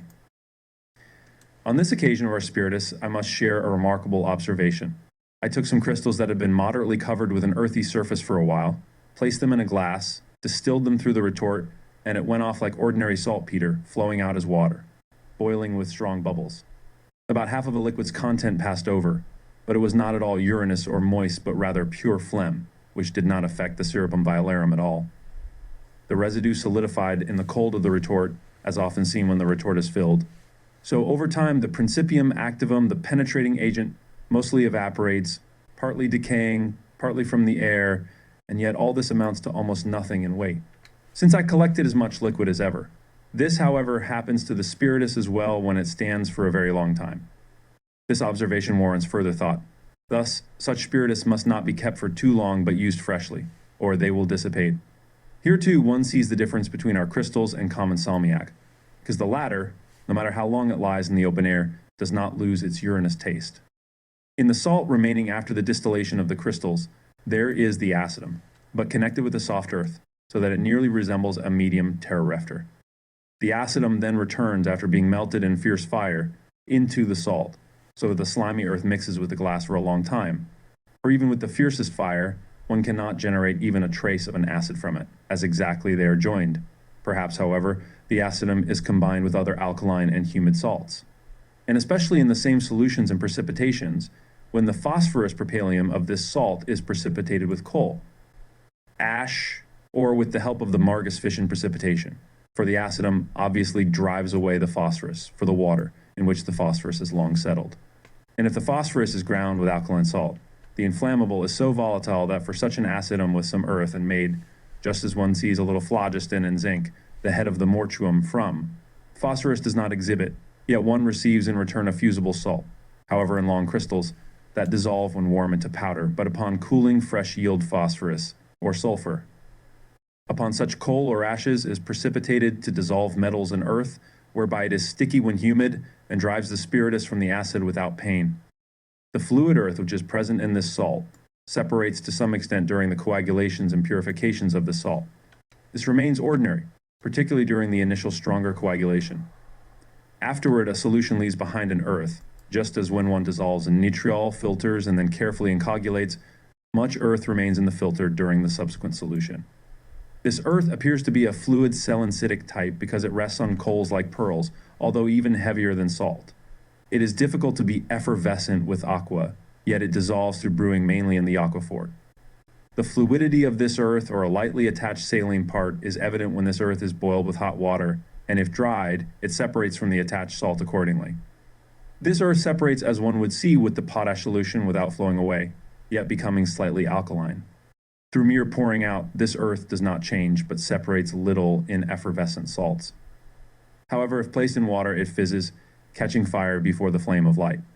If I now come to the special relationship of our salt towards other bodies, it should be noted that neither the solution of this salt with its spiritus urinosa connected crystals nor the solution of the melted salt changes the syrupum violarum, because its acid is exactly saturated and involved. The spiritus vini rectificatissimus takes up a little saline in strong digestion. It burns somewhat greenish when ignited, but the salt is not altered, it remains in its weight, does not change its color when burning.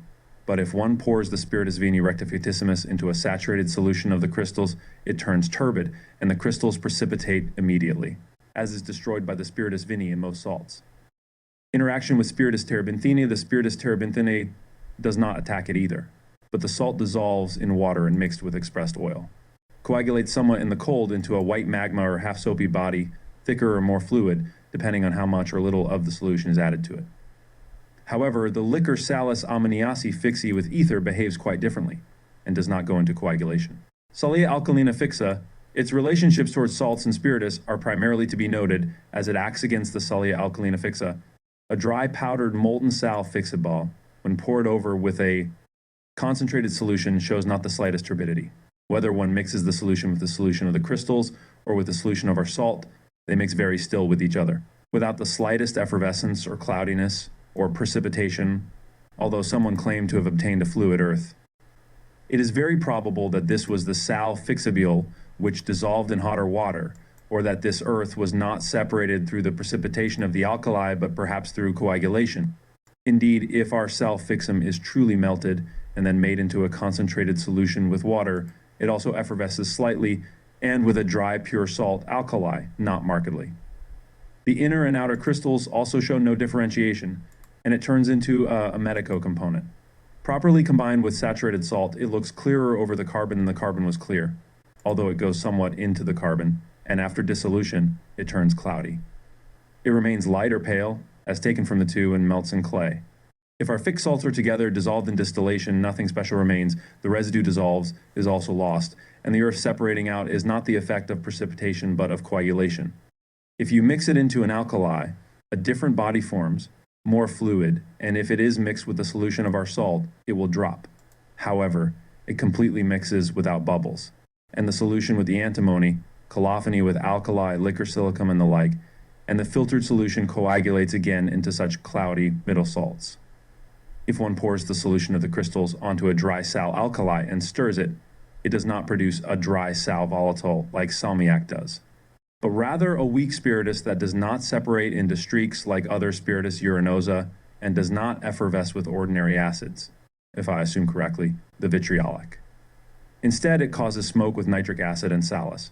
If one also recombines the fluid salts with an ordinary spiritus urinosa into an essential salt regenerator and distills it off, it also gives such a fluid spiritus, which does not take on dry sal volatile. Thus, it is of the acid and the fatty earth of our salt, changing its mixture and partly corroding. I have also melted our fluid salt together with finely purified soda hispanica in a crucible. It flows almost easily over, and the residue has turned into a whitish, yellowish salt. Acidum phosphori with sal alkali during this work. I also took the opportunity to saturate the liquor acidum with burnt phosphoro with sal alkali and investigate its products, as such has been reported to differ. The mixture effervesces quite vigorously, separating into a thick, fatty earth, which certainly expels a considerable portion. It effervesces very little with distilled water, but it dissolves completely in it, and is also alkaline. It melts in the flame, albeit somewhat heavily, into a milk-colored vitro. The filtered salt from the first extract flows easily into a pearly glass and does not crackle, differing from ordinary tartar vitriolato, as well as from liquor salus ammoniaci fixi, which does not precipitate. The salt from the second extract does not crackle, as common salt does, but flows with bubbles into a dark yellowish, salty glass. The salt from the third extract does not crackle, but flows into a bead. The salt from the fourth extract flows too, and does not crackle, but pulls more into the cavity. But with oleovitrioli does not effervesce, and also apparently gives off something of the spiritus salus. From this, it is easy to distinguish whether it differs from an ordinary tartaro vitriolato and common salt or agrees with them, as common tartar vitriolatum and salt commune are not met, but there is indeed an acidum salus mixed in. However, I want to pull its sulfurification with coals and its transformation of the spirits nitri into an aqua regis into doubt, because the following experiment is quite decidedly contrary. I threw the acidum phosphori diluted with water and unlit alkaline into the lightest KLC, dissolving it entirely clear with heat, not into an acidum vitrioli, but coagulated into terra selenica. The clear solution does not precipitate only from alkali, but also with oleovitrioli into white selenitic earth, just as liquor salus ammoniaci fixi with oleovitrioli. However, I noticed the difference that the selenitic earth precipitated from the acidum phosphori and KLC in other acids, e.g. in acidum nitri, generally dissolves, although without all effervescence. But the sal ammoniaco fixo with oleovitrioli precipitates and separates the selenitic earth in these acids. It also precipitates from the solution of the salus mirabilis and tartari vitriolati, which the acidum phosphori dissolves into KLC and earth. With spiritus urinosus, the solution of our crystals mixes with the spiritus urinosus without any fizzing or foaming. I did not find that the color turned milky from it. The spiritus from our crystals also mixes with the spiritus salus ammoniaci, which is made with lime without any effervescence, but the color becomes milky, certainly due to the fine lime earth. The solution of the melted fixed salt does not effervesce with the spiritus urinosus, even though it is otherwise claimed. It does saturate slowly with it, as the urinous odor disappears into a faint smell and is drawn into the salt. After sufficient evaporation, it crystallizes again into a sale medio, constituting a sal urinae essentiale regeneratum. However, when the solution of the well-purified fixed salus urinae is poured onto a dry sal volatile urinosa, it effervesces quite distinctly. If bodies are dissolved in a spiritu urinosa, they precipitate when our fixed salt is added. Volatility of sal fixum against spiritus urinoso, this mixture of our salt with the spiritus urinosus, seems to be so unremarkable that the old chemists did not even consider it. However, it would have been beneficial to note it, or at least to mention it historically. For they have given this to very fixed salts, by way of the spiritus urinosi, to make them volatile. Most of them took the first spiritus urinorum from decayed urine, then added the highest deflegmation, and enriched this afterwards with the lightest sale volatility urinae, which was extracted from the mixed melegin urine with intense fire. These salts were then collected and placed in the air to deliquesce. Then this was either imbibed with a quarter of the spiritus urinosi, as it is called in the imbibition of its own name, or coagulated through slow digestion. And this was repeated with fresh spiritus until saturation was achieved, or they mixed it with 4, 6, or 8 parts of the spiritus to extract it at once, then volatilized it through various cohobations and digestion, and this vaporous menstruum was applied to the solution of phosphori, or the solution of mercuriae. These applications were mostly without effect. They were tedious and tiring, consumed much time, and were almost useless, yielding a fluid sale medio that is soft and hard and which bursts in the retorts. While shorter digestion, cohobations, and depurations are necessary, this is because these chemists retained their effective products. They were cautious with their cohesive spirits and desired to keep these products for future use. The spiritus urinosus does not exactly separate in this salt nor mix with more robust fire, either the same or from itself or the same phlegma. And how little is in it? Even with the salmiac, and the residue is stricter, and it separates an earth. The mercury is partly dissolved by the menstruum and is very medicinally useful for a thorough blood cleansing in many chronic illnesses. I indeed see it as fundamentally a sweet mercury in a dissolved form, and therefore more penetrating.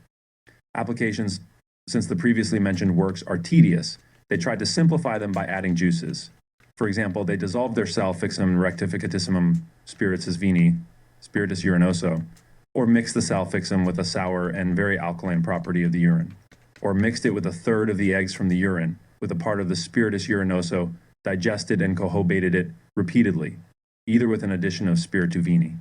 Some took the lighter liquorum ammoniacalum urinae to good advantage because, when the crystals fell apart in the warmth, they could imbibe as much as possible of the liquor ammoniacal, as much as 6 to 8 times, always in 24-hour intervals of digestion.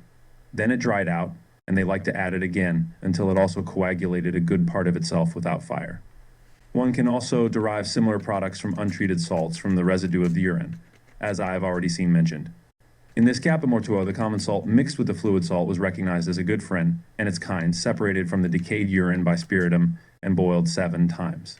Then a lighter sal volatile from the melage and urina extracted with spiritu and distilled twice, expelled and purified with pure distilled water.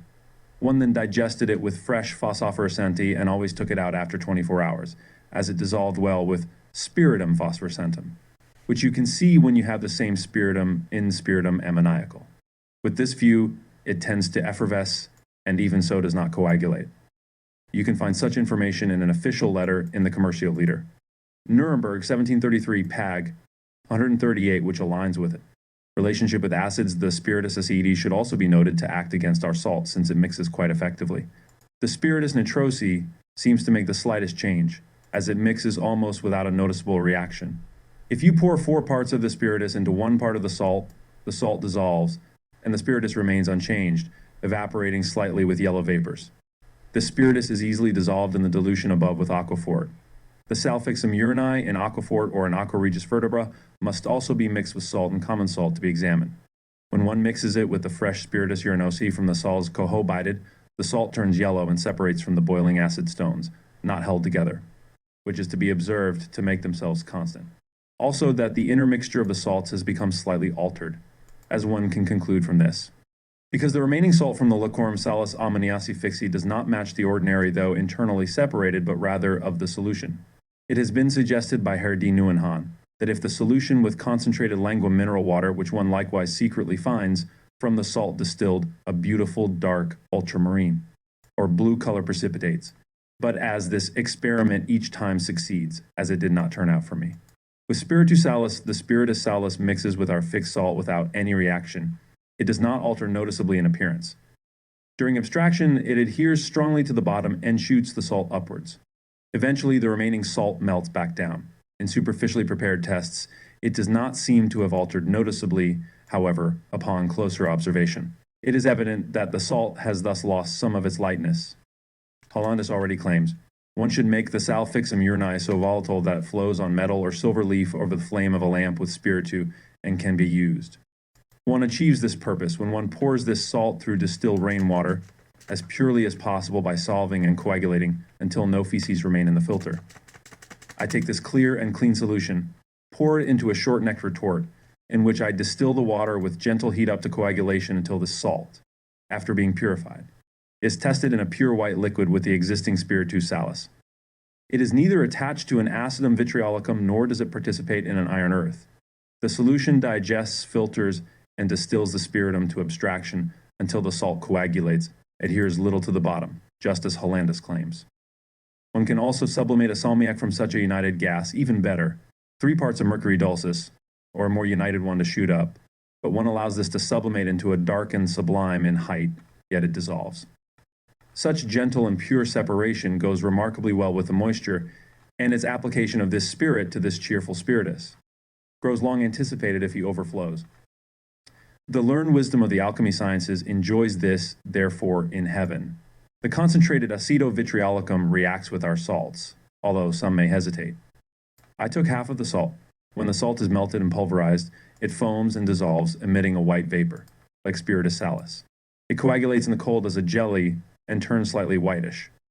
When one takes the purified fixed salt to make a saturated solution with water and pours it onto oleum vitriolicum, it effervesces initially, but when left to settle, it effervesces.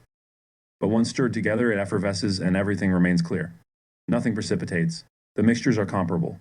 Then distilled through the retort, part of the oleum vitriolicum goes over, although slightly clouded. It is not clear, but a strong earth remains stuck to the glass of the retort.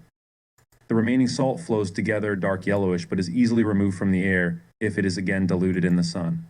However, if this is cohobated with oleum vitriolicum again, so concentrated, it is quite similar to the liquor, slightly foaming, but when left alone, very thick and somewhat flocculent, similar to a clear fatty saline.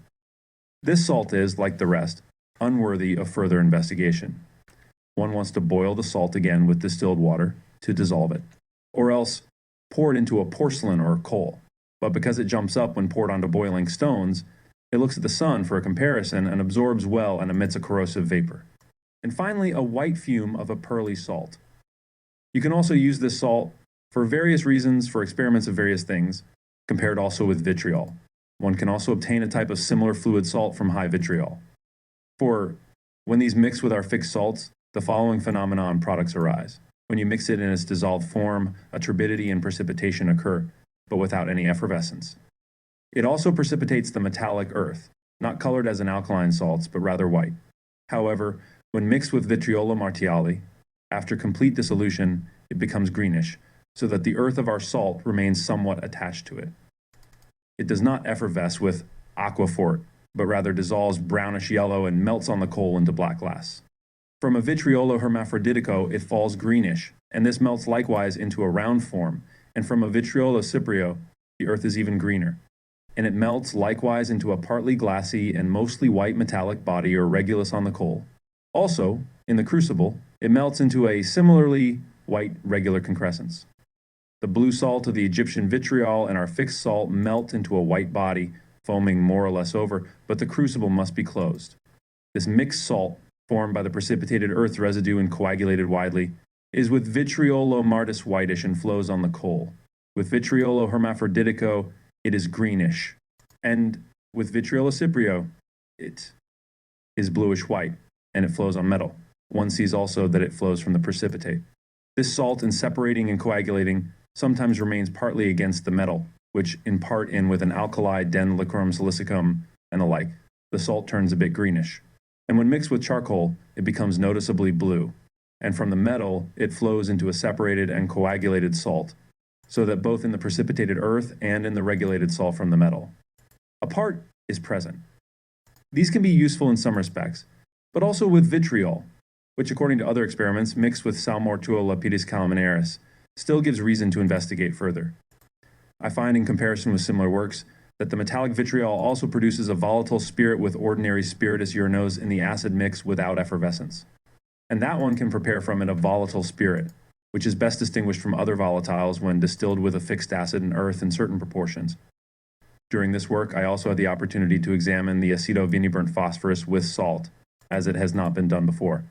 The mixture effervesces very little with caustic water, but it is alkalish in nature, melts in the flame to a milky-colored vitro. The filtered salt flows easily into a yellowish glass. And finally, from the ordinary tartaro-vitriolico fixed ammoniacal salt does not precipitate. The third output does not crackle as in the second, and flows out with foam dark yellow. And finally, from the third output does not crackle either, as in the second. The fluid earth, which is in this salt, separates from the coagulants and purifications of the salt. It first coagulates normally but coagulates in solution, producing a fatty earth which gives a slight foam and water. In the flame, the mixture forms a milky-colored vitro, and the salt flows out without cracking. Purified and sublimated, one gets a sublimate like sal ammoniacum secretum. The residue is dissolved with water and filtered, separating the coarse metallic earth. The solution is conjugated with the sublimate, digested, in which the new separating metallic earth is separated again during digestion, and then the liquid salt is coagulated, so that all stricroci are dissolved, become fluid, and are unified. This shows the following work. If one dissolves the salt fusible in 3 parts of spiritus urinos to inhibit a good Hungarian vitriol, then dries, and repeats this imbibition and drying until saturation is achieved, and finally sublimes it. The so-called caput mortuum is freed from its coarse metallic earth and coagulated into salt. The salt is dissolved again in a similar spiritus urinos, inhibited with sale fusibili microcosmico, saturated and sublimated, resulting in a white skin on the residue. If it is allowed to deliquesce, the liquor shows a trace of mercury, which can be converted into gold. Mixture of our salt fusible with alum, one would believe the mixture of our fusible salt with alum would produce similar products, but it differs quite noticeably. For if you dissolve and mix both, they immediately precipitate, but also without any heating or foaming. If you proceed more from the alum solution, it dissolves again clearer, but you have to add more fusible salt. This yields in the filter a white earth, and the liquorum coagulates into salt. This salt is very easily fusible from the plastron and the precipitated white earth, which does not flow from the soldering rod. It effervesces little with aquaphor, but dissolves completely therein, similar to terra selenitica solubilis. You get a similar result when mixing a solution of sal mirabilis globeriani with a solution of sal ammoniaci fixi. The precipitated earth is well adulterated, and if you mix a solution of tartar vitriolic with a dissolved fixed ammoniac, thus the white earth precipitated from it forms in exactly the same manner. From this, one can see that the vitriolic acid, when it is bound with a mineral or vegetable alkaline salt, precipitates the chalky earth from its solutions. However, it coagulates it much harder and more insolubly, as if the vitriolic acid is bound purely or with metallic substances applied to it, with tartar vitriolatum. Our salt dissolves when a solution of tartar vitriolatum is mixed with precipitate each other at all. However, if you distill our salt with tartar vitriolatum using strong heat in a retort, some very heavy drops come over, which are supposed to be an expelled vitriolic acid mixed with tartarum vitriolatum and should effervesce with alkali to produce tartarum vitriolatum. But, according to my experience, this sour spirit does not precipitate the liquor of sal ammoniac fixum. So it is a sign that such an acidum vitriolicum and alkali cannot produce tartarum vitriolatum, but something more similar to common salt, the residue, when dissolved in water, gives octahedral crystals that can be dissolved in a little water easily. But if you melt the mixture in a crucible, it foams out partly and partly remains as a white saline concrete. It does not. With saltpeter, if one lets saltpeter flow and throws our fine salt, or even the crystals on detonation occurs, but it smokes and forms a hissing sound on the surface. If one distills the fixed salt from the saltpeter, the nitrous spirit comes over in red vapors, and the residue solidifies like fusible salt mixed with fixed alkali salt. It crystallizes lengthwise, does not detonate on coal, but melts into a milky pearl upon cooling. Also, equal amounts of saltpeter and fusible salt, ground together, do not detonate when melted on coal with a blowpipe, but instead form a slightly harder glass. No ignition or with succinic salt. With the acidic volatile salt of succinic and the solution of our fine salt, no particular change is noticeable. Instead, it melts together into a fine, uniform mass. With common salt. Common salt, distilled with an equal amount of the volatile salt through a retort, produces a nitrous spirit. The residue dissolves easily in water, forming partly cubic crystals.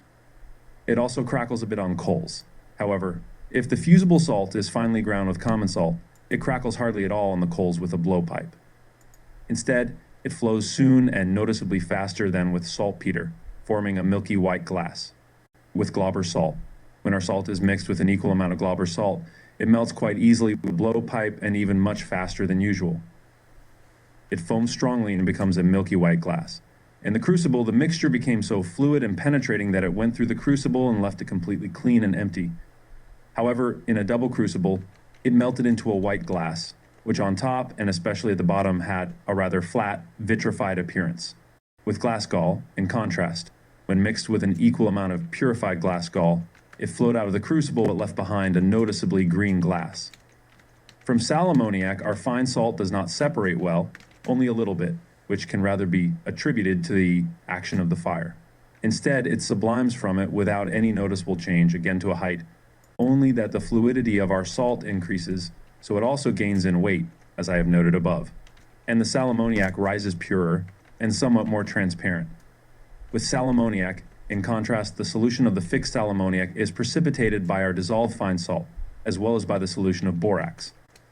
If the precipitated earth is not properly sweetened, it is somewhat tough, does not dissolve, and does not sink either, because the fixed sal ammoniac is precipitated from its alkaline salts only by a vitriolic acid. Therefore, one might assume a similar acid here, but it is clear that neither a pure nor a volatile alkali is present here instead. That the vitriolic acid renders the calcareous earth in the precipitation insoluble in selenitic water, but this does not happen here, as the precipitated and sweetened earth is clearly still alkaline. Because it effervesces with water, dissolves in the same, so this precipitation must be due to the influence of another earth and not from the action of a vitriolic acid. Just as the tougher earth of alum precipitates the looser alkaline earth, so the fixed sal ammoniac, being a well-known volatile salt, should be believed to remain volatile when mixed with our salt, or even more volatile. However, experience shows the opposite, for the fixed sal ammoniac, when mixed with our salt, became in the fire loose, floating, and greenish. 2 parts of the fixed sal ammoniac to 1 part of our salt was deadly in a gentle heat and dissolved in strong fire. Here it was loose, white, and did not flow together. The fixed sal ammoniac to 2 parts of our salt melted together, but still not quite thick, it boils and becomes loose. Hereupon, the appropriate saturation and inversion of this former volatility is taken with borax. The solution of borax in our fixed salt does not precipitate. Instead, they remain clear. If our fixed salt is mixed with calcium borax while dry, and then heated in the crucible, it melts so gently that it completely runs through the salt.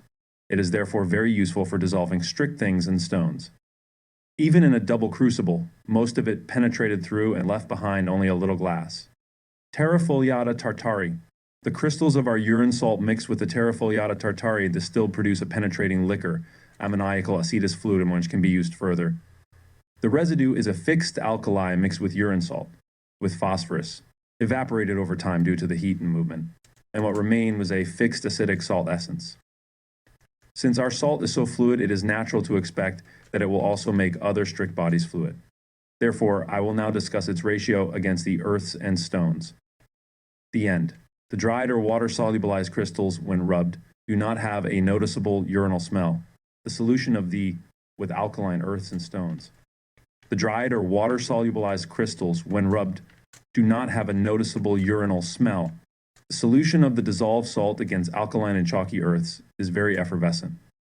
But when chalk is dissolved with a similar solution, it effervesces as well, though with some bubbles entering the interstices and disappearing.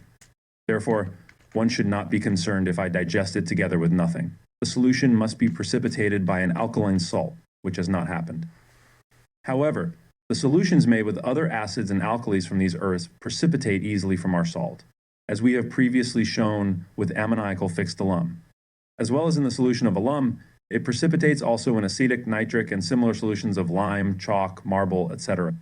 The solution of the precipitated silica with alkali must have been carefully prepared because, when left to stand for a long time, everything dissolved comes out and remains pure alkali in the liquid, and the stony particles harden again. In fire, our salt does not particularly dissolve alkaline and chalky earths and stones, at least not in plain glass. When mixed with half-part crushed green chalk in a glass, it shows a slightly greenish flux. The attack substance of the glass indicates this, because the same parts did not run as easily as the damaged chalk. The other half of the salt only had half a glass flux. If the glass melts with chalk, marble, or glass in half, then these products attract moisture from the air is not surprising because the acid of our salt is saturated or inverted by the alkaline earths and destroy, partly due to prolonged and strong flux in the fire. Also, when lime precipitates from the solution of our salt, it becomes a white strict lime earth, which effervesces with water. The residue liquid becomes yellowish salnitrium through coagulation. For the aforementioned reason, it does not attract moisture from the air, which has been promised for further examination by someone else, which we will expect. A part of dissolved alum earth with 2 parts of our salt set in pretty strong fire has gone through completely, leaving nothing behind in the crucible. When 2 parts of our salt are melted in a double crucible, a tender violet-colored glass is formed. When taken in equal parts, both provide a somewhat looser glass flow. With gypsum, burnt alabaster, or gypsum with equal parts of the salt melt in fire, foams up, and turns into a whitish baked mass, which looks like a somewhat crumbly, brittle spar. With 2 parts of the salt, it becomes a whitish, brittle, and indissoluble stone, which, however, when reheated, still yields some latent flux. The same happens with 3 parts of the salt.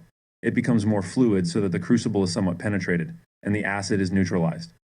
Therefore, it attracts no moisture from the air and acts like mica, talcum. With clays, white rinsed clay with equal parts of the salt dissolves in fire into a fluid and firm substance and looks like a grayish agate. 1 part of clay with 2 parts of the salt melts well in the fire, and the product becomes hard and gray in the view of a grayish agate, or grayish flint, which also does not attract moisture from the air. The Spanish chalk, which is a very soft salt, when melted with 2 parts of the salt into a mass, looks like an agate, whitish gray in color. The same goes for 3 parts of the salt, forming a whitish blue, foamy, and still somewhat latent flux. With siliceous stones, flint. 2 parts mixed with 1 part of the salt remained white, loose, and brittle. The equal parts by weight from both were also still white, gray, and loose. 1 part flint mixed with 2 parts of the salt exhibited similar results, even though the taste was still somewhat brackish, and it did not attract moisture. With 3 parts of the salt, it remained similarly white, but more attractive, so it aimed to be glass with either flint or sand. I took 1 part sand with 1 part of our salt, similar to the salt alkalized, and it turned yellowish and translucent. Even common glass mixed with 1 part and 2 parts of our salt melts into transparent and interlinked glass, but coagulates into white spongy slag, similarly, 1 part of crystal glass. With 3 parts of the salt, it only foamed upwards and formed a milky loose slag, with talculum plaster. Further, white talc mixed with our salt flowed together well, and the color was beautifully milky, like opal. In contrast, 2 parts of the salt mixed with 1 part of the talc foamed highly in the crucible and turned blue on the surface, otherwise fairly hard and insoluble. Talculum plumosum maturum, mixed with 2 parts of our salt, also turned into a whiter and slightly elevated spongy mass. Talculum plumosum immaturum mixed with 2 parts of the salt also solidified into a white slag, which was more spongy than the previous one. Similarly, a part pumice with 2 parts of the fluid salt formed a grayish, loose, spongy slag. In contrast, 1 part white glass mixed with 2 parts of the salt formed yellowish glass above, but it later changed into blackish brown glass and flowed through. With gemstones, particularly topaz, among the gemstones, the Saxon topaz stands out in its relationship with our salt. However, it should be noted that all subsequent works require a very intense and long-lasting fire. Furthermore, it was found that 2 parts of the topaz, mixed with 1 part of the molten salt or 1 part of the crystals, melted clearly and had much brilliance or fire. The topaz with equal parts of the molten salt also melted clearly and shone brightly good. However, 2 parts of the salt with 1 part of the topaz flowed like a whitish agate, so it wasn't as transparent for a long time as the previous mixtures. With 3 parts of the salt, it became entirely opalescent. I tried to give these mixtures a color, and I obtained the following phenomena: topaz and the salt in a ratio of 1/2 quenching. Number 1. Grand blue starch became nicely blue. Number 2. 6 of the quenching topaz with 3 of the quenching salt and 5 of the grand zaffra. Turned blue as turquoise. The crucible must be large enough to prevent overflow. Number 3. 2 lots of topaz, 2 lot of our salt, and 10 grand of zaffra turned blue-gray. Number 4. 2 lots of topaz, 1 lot of salt, and 10 grand of zaffra became noticeably nicer. Number 5. 3 lots of topaz with 5% of quenching salt and 3% of quenching mountain green turned milky yellow, and all green was gone. Number 6. 2 parts of topaz, 1 part of the salt, 10 grand of zaffra, and 1 quenching calcine borax turned milky blue. Number 7. 2 parts of topaz, 1 part of the salt, 2 quenching borax, and 1 quenching copper vitriol, precipitated from Scheidwasser with alkali, were well melted and beautifully clear, but not equally transparent everywhere. Number 8. 2 parts of the salt with 1 part of topaz and a little zaffra turned milky blue. If this mixture is altered with copper vitriol instead of zaffra, it turns greenish and small granules of reduced copper float on top. If taken from topaz and the salt, it melts much faster and becomes blue with zaffra or smalt added. By replacing zaffra with gold purple, it turns whitish yellow but does not glow red in the flame of the testing furnace, leaving small granules of reduced gold. I also tried other gemstones and noted the following phenomena. 1. 1 lot of garnet with 2 quenching of the salt melts blackish and pale. 2.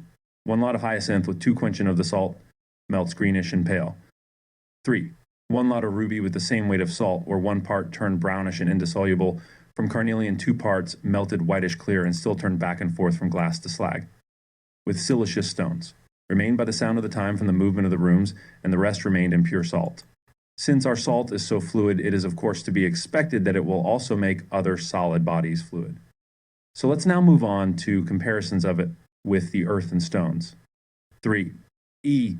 The dry or water-solubilized crystals of the salt rubbed have no noticeable uric odor. The solution of the ground salt, which affects the alkalis of common earths, is much stronger. It is very fiery because it does not bind with them as the pure acid does, which dissolves the inertia in inert bodies. Because there is nothing in them to direct it, but one should dissolve this solution with a pure salt.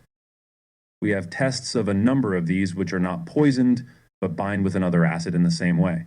The solution of the sieve made of the second pure salt is now stronger than that of the dissolved water, which is combined with the solution of the alum, and it also precipitates in the acid extract of nitric solutions. The marble solution is mixed with vinegar, but the acid solution of the sieve in the alkaline liquor binds it, because the pure acid cannot make everything strong, because one must use a pure alkali. The strongest pure remains firm. The white ground of the same salt becomes firmly and easily in fire and air, and having been used in fire is completely separated into firm and gray ground, as the product of solid and grayish earth, or grayish fire, and just as strongly in the pure and firm air. The same has a pure and alkaline strength, just like a pure and clean salt. It is then made into firm ground or pure crystals. 2. It forms a firm and pure alkaline salt, firm and easily in air. 3. The solid salt has the strength of a pure and firm ground, which is in solid crystals and firm and white, Among the precious stones, topaz is distinguished by its relation to our salt.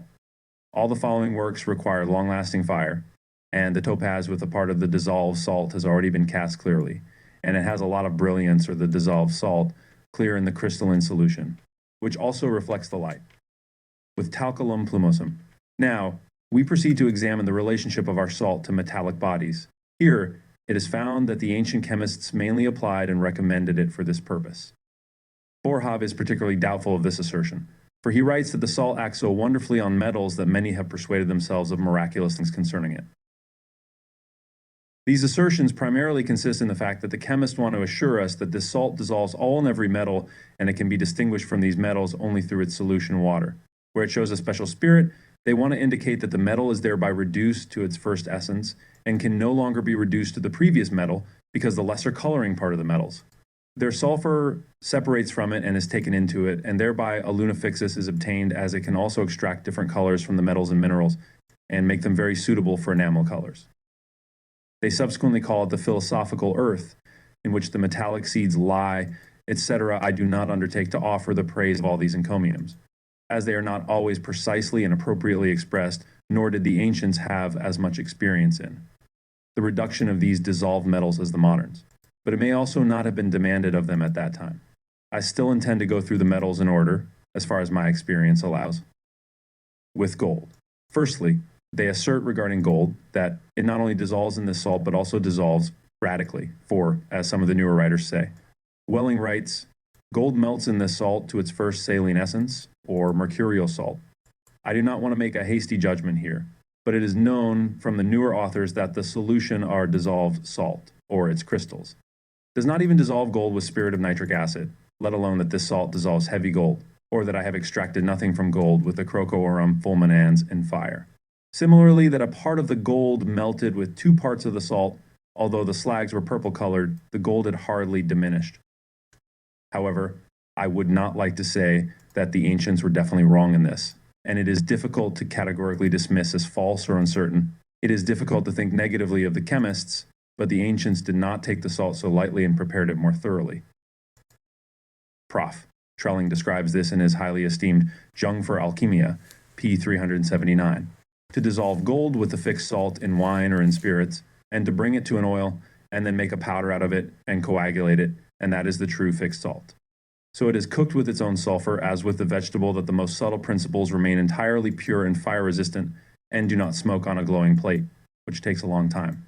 The intent of their work goes beyond this, as they highly purify the salt through lengthy digestion or cohobation with its own salt or with spirit of wine, either through volatilization or fixation, as most desire. These are quite tedious operations that are not to the taste and inclination of everyone.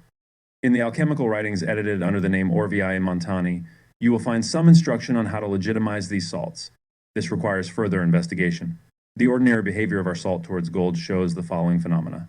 The crystals, as well as the dissolved salt in water, do not affect gold, not even with the addition of separation water. The fixed salt, when ground finely with gold or silver leaf, then heated with the blowpipe on a spoon over the flame, absorbs the metal into itself in the fire, dyes the pearl slightly transparent. It becomes again a transparent film in the air and the pearl, which again melts on the spoon into a pearl. If left long enough, the gold finally separates as a massive sheet on the surface of the salt, while the rest remains a white saline liquid. If the salt is melted with 1, or even the 3rd part of gold or crocoaurum fulminans in a crucible, nothing is drawn out of the gold. Such is melted massively. I could not notice that the salt turned from gold into purple or reddish. When the salt is heated in an enormous burning glass, nearly the size of a table, such as with a diaphragm of 2 meters, almost half a diameter, it ultimately melts and the gold leaf remains on the surface of the salt in its natural form. The salt becomes clear, dissolves, but does nothing to the previous fluidity. The blowpipe produces a clear film. I also melted a part of the gold purpur, or the gold flake, which was precipitated from aqua regis with tin. With 10 parts of the fixed salt in the crucible with intense fire, the salt mostly boiled over strongly, yet a brownish glass remained, and the gold was reduced into massive grains. Likewise, a part of a gold flake made with mercury, melted with 10 parts of the fixed salt, also yielded a yellow-brown glass, and the gold was reduced. Because someone particularly recommended the addition of salmiac, I took 1 part gold, 2 parts salmiac, and 8 parts of the liquid salt, melted it in the crucible, but found that the salt had thoroughly penetrated through the crucible, and my gold had coalesced into grains, leaving a fine precipitate. One could attempt similar experiments in solid porcelain vessels with appropriate precautions. If the opportunity arises, one could also try this with the zinc sublimated gold, or the blend over lapis parmesan, or in other ways discontinite gold. However, the solution of gold made with aqua regis behaves somewhat differently in some respects. Most assert that the crystals, whether they are fixed, do not precipitate the gold dissolved in aqua regis, but it coagulates nonetheless. And you have to saturate the aqua regis with the gold entirely to then pour a similar portion of the solution of the fixed salt behind it, so that it precipitates the gold in most metals, and prepares them to the firmest melt, requiring strong and sustained heat. The easiest way is to pour the entire solution together with the solution of the fixed salt mixed onto the frit of crystals, mix it all together, and then gently melt it and bring it to flux. Thus I took, for example, 3 parts of sand, 2 parts of saltpeter, and 1 part of calcium borax, imbibed it with a mixed solution of gold and fixed salt, coagulated it, ground it, and melted it. This immediately turned a bluish green when heated with the blowpipe, and when placed in a crucible and heated, the upper glass turned like turquoise, and the lower one turned blue-green. This blue color might amaze many, but if ordinary rubiginous gold is introduced, when it is colored through the flame of the blowpipe, long and strong fire is obtained, often changing the reddish tint into a blue amethyst color. However, one must be cautious of overflow, and the stronger or weaker fire can cause changes. In these operations, the gold either dissolves completely or scarcely leaves a trace behind. With silver, silver is attacked more quickly and more frequently by the salt. With silver, in a closer way, the solution of the salt will not dissolve silver. However, in the crucible and on the coal, it acts more if one melts massive silver with 3 parts of the fixed salt, yielding a yellowish slag, and the silver increases in weight. This also happens with the luna cornua, as well as with the lapis infernalis, though a part of the silver is reduced massively. And similarly, when mixed with the alkaline salt, or with spiritus vitrioli, volatility precipitates silver when melted with this salt. However, a part of the silver is always reduced. It is better to increase the proportion of the salt, for example, 1 part of the silver mixed with 8 parts of the fixed salt, which when melted with the blowpipe results in a yellow salt, and similarly in the crucible, the silver predominantly dissolves into a yellow salt. A small gray regulus remains. Someone also provided this proportion with sharper fire to produce a yellow glass that also was not reduced by the silver. In a burning glass, it foams and melts and draws out a massive silver plate onto the surface, leaving a pearly-colored salt underneath. With the solution of silver, in a closer way, it also attacks silver more sharply. The essential salt, as well as the fixed salt, attack silver when they are dissolved through water and not in digestion, but when the silver is dissolved in aqua fortis, both salts are suitable, precipitating and bringing about remarkable changes. The solution of the essential salt precipitates silver yellow, but as it cools, it becomes whiter. This is Mr. Henkel's invention, appropriate at pages 21 and 22, where he says, Calix lunicitrina prepared by the essential salt, or by the fixed salt attack silver, when they are dissolved through water and not in digestion. However, when silver is dissolved in aqua fortis, both salts attach themselves and precipitate, causing remarkable changes. The solution of the essential salt precipitates silver yellow, while cooling it turns whiter. This is Mr. Henkel's invention, which can be compared with the Breslau collection's T10P 174. This alkali dissolves quite often in distilled vinegar. It gives a beautiful yellow for porcelain painting, or when mixed with the frit of the crystal, it colors it beautifully yellow in vitrification. If mixed with more beneath, it exhibits a lovely hyacinth color. Just like with gold, you can mix the solution of silver in aqua fortis with the solution of the fixed salt, or with the crystals. Pour it on the frit of the crystal, mix it up, grind it gently, and bring it to melting. With moderate fire, it gives a yellowish slag in which you cannot find massive silver, but you must search for the overrun. With copper. Copper is attacked much more strongly by our salt, for even the solution of the essential salt or crystalline salt grabs hold of the copper and absorbs a good portion of its fluid part. However, the solution of the fixed salt made with water does not attack the copper, whereas if you take equal parts of the dissolved salt and copper filings and treat them in a crucible, the salt boils over, leaving behind a thick snowy copper slag that turns red over time. 1 part of copper with 3 parts of the salt gives a green slag. The copper has noticeably decreased, the remaining copper unchanged, brittle, and white. When I repeated the experiment in the same ratio, I got all the copper through the crucible, and the copper that remained back was in small grains, unchanged red and malleable. However, if I treat one part of the liquid salt with 2 parts of the distilled verdigris in a crucible, it gives a beautiful green slag, and underneath a copper regulus, which was white-gray in color and brittle.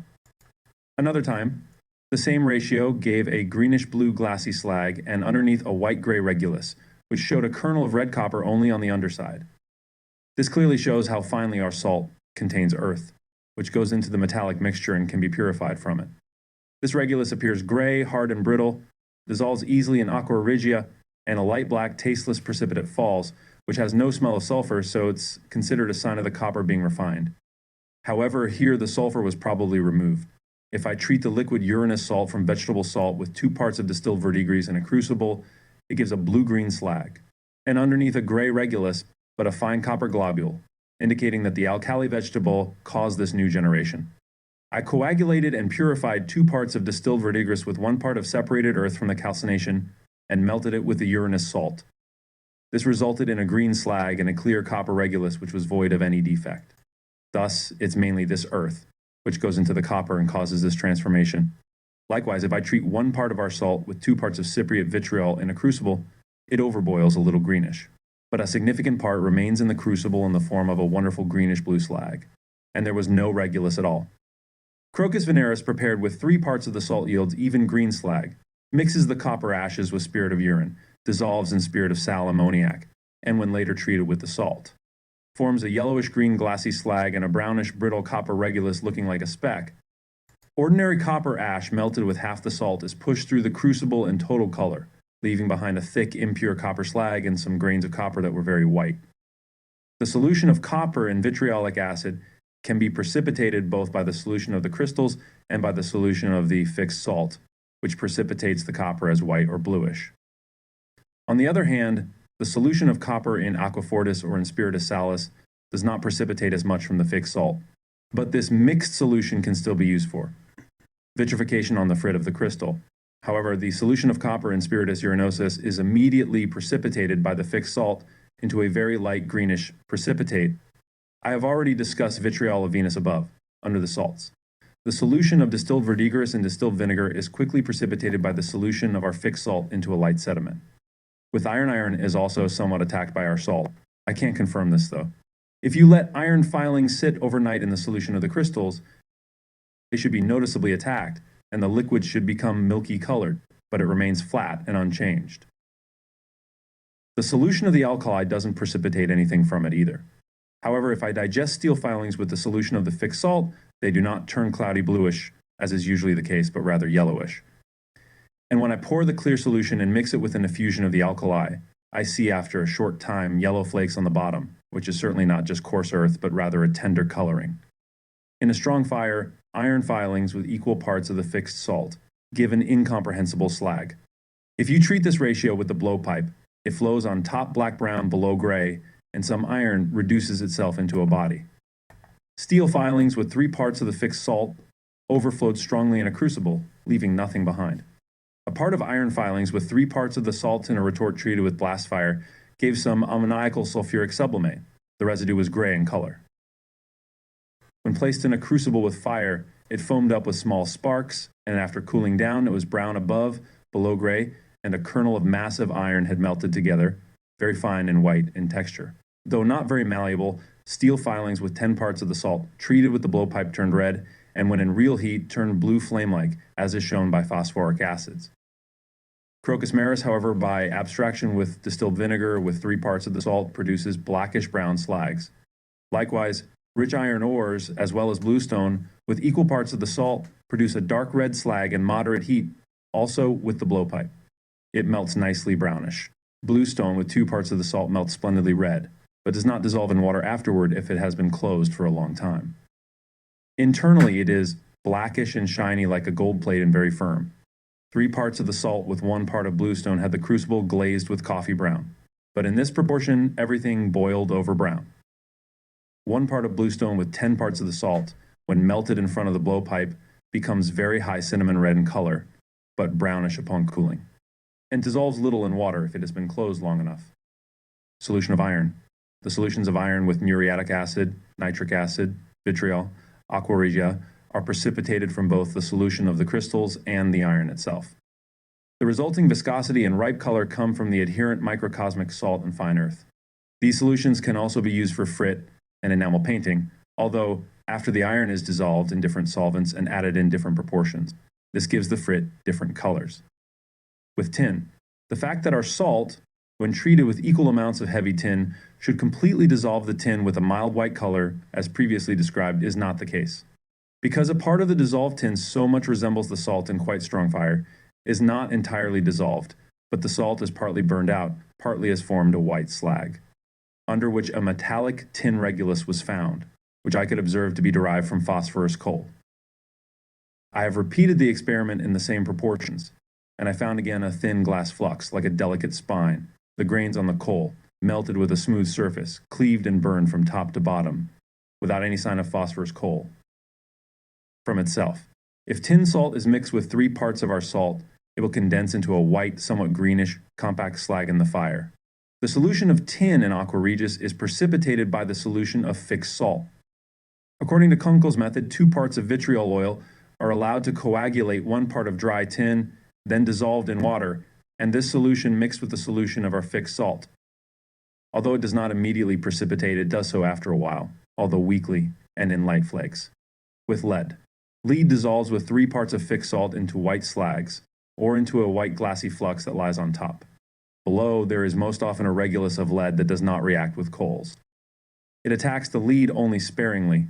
Lead salt with 3 parts of the salt is calcined into a whitish-green mass that attracts moisture.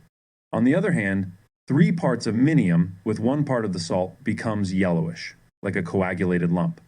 The solution of lead in nitric acid or in vinegar precipitates from the dissolved salt fixed as a white powder, but the precipitated and sweetened lime is nothing less than Saturn's horn, but rather very astringent. With quicksilver, mercury is slightly altered by our salt because it tolerates fire well. Even the red precipitate of mercury is not affected. I have also mixed mercurium precipitatum, rubrum with cooled down quicksilver and our salt, distilled through a retort. Most of the mercury evaporates alive, and a small portion sublimates as red cinnabar. In this process, phosphorus is not lost, except as vapors. Perhaps our mercury undergoes more lively processes when mixed with our salt and sublimated, leaving both the alkali and also what is common with cinnabar unchanged. Scheidwasser is an old term in German alchemy and early chemistry, often referring to nitric acid or a mixture of nitric acid and hydrochloric acid, aqua regia. It was used to dissolve metals and was particularly effective in separating gold and silver.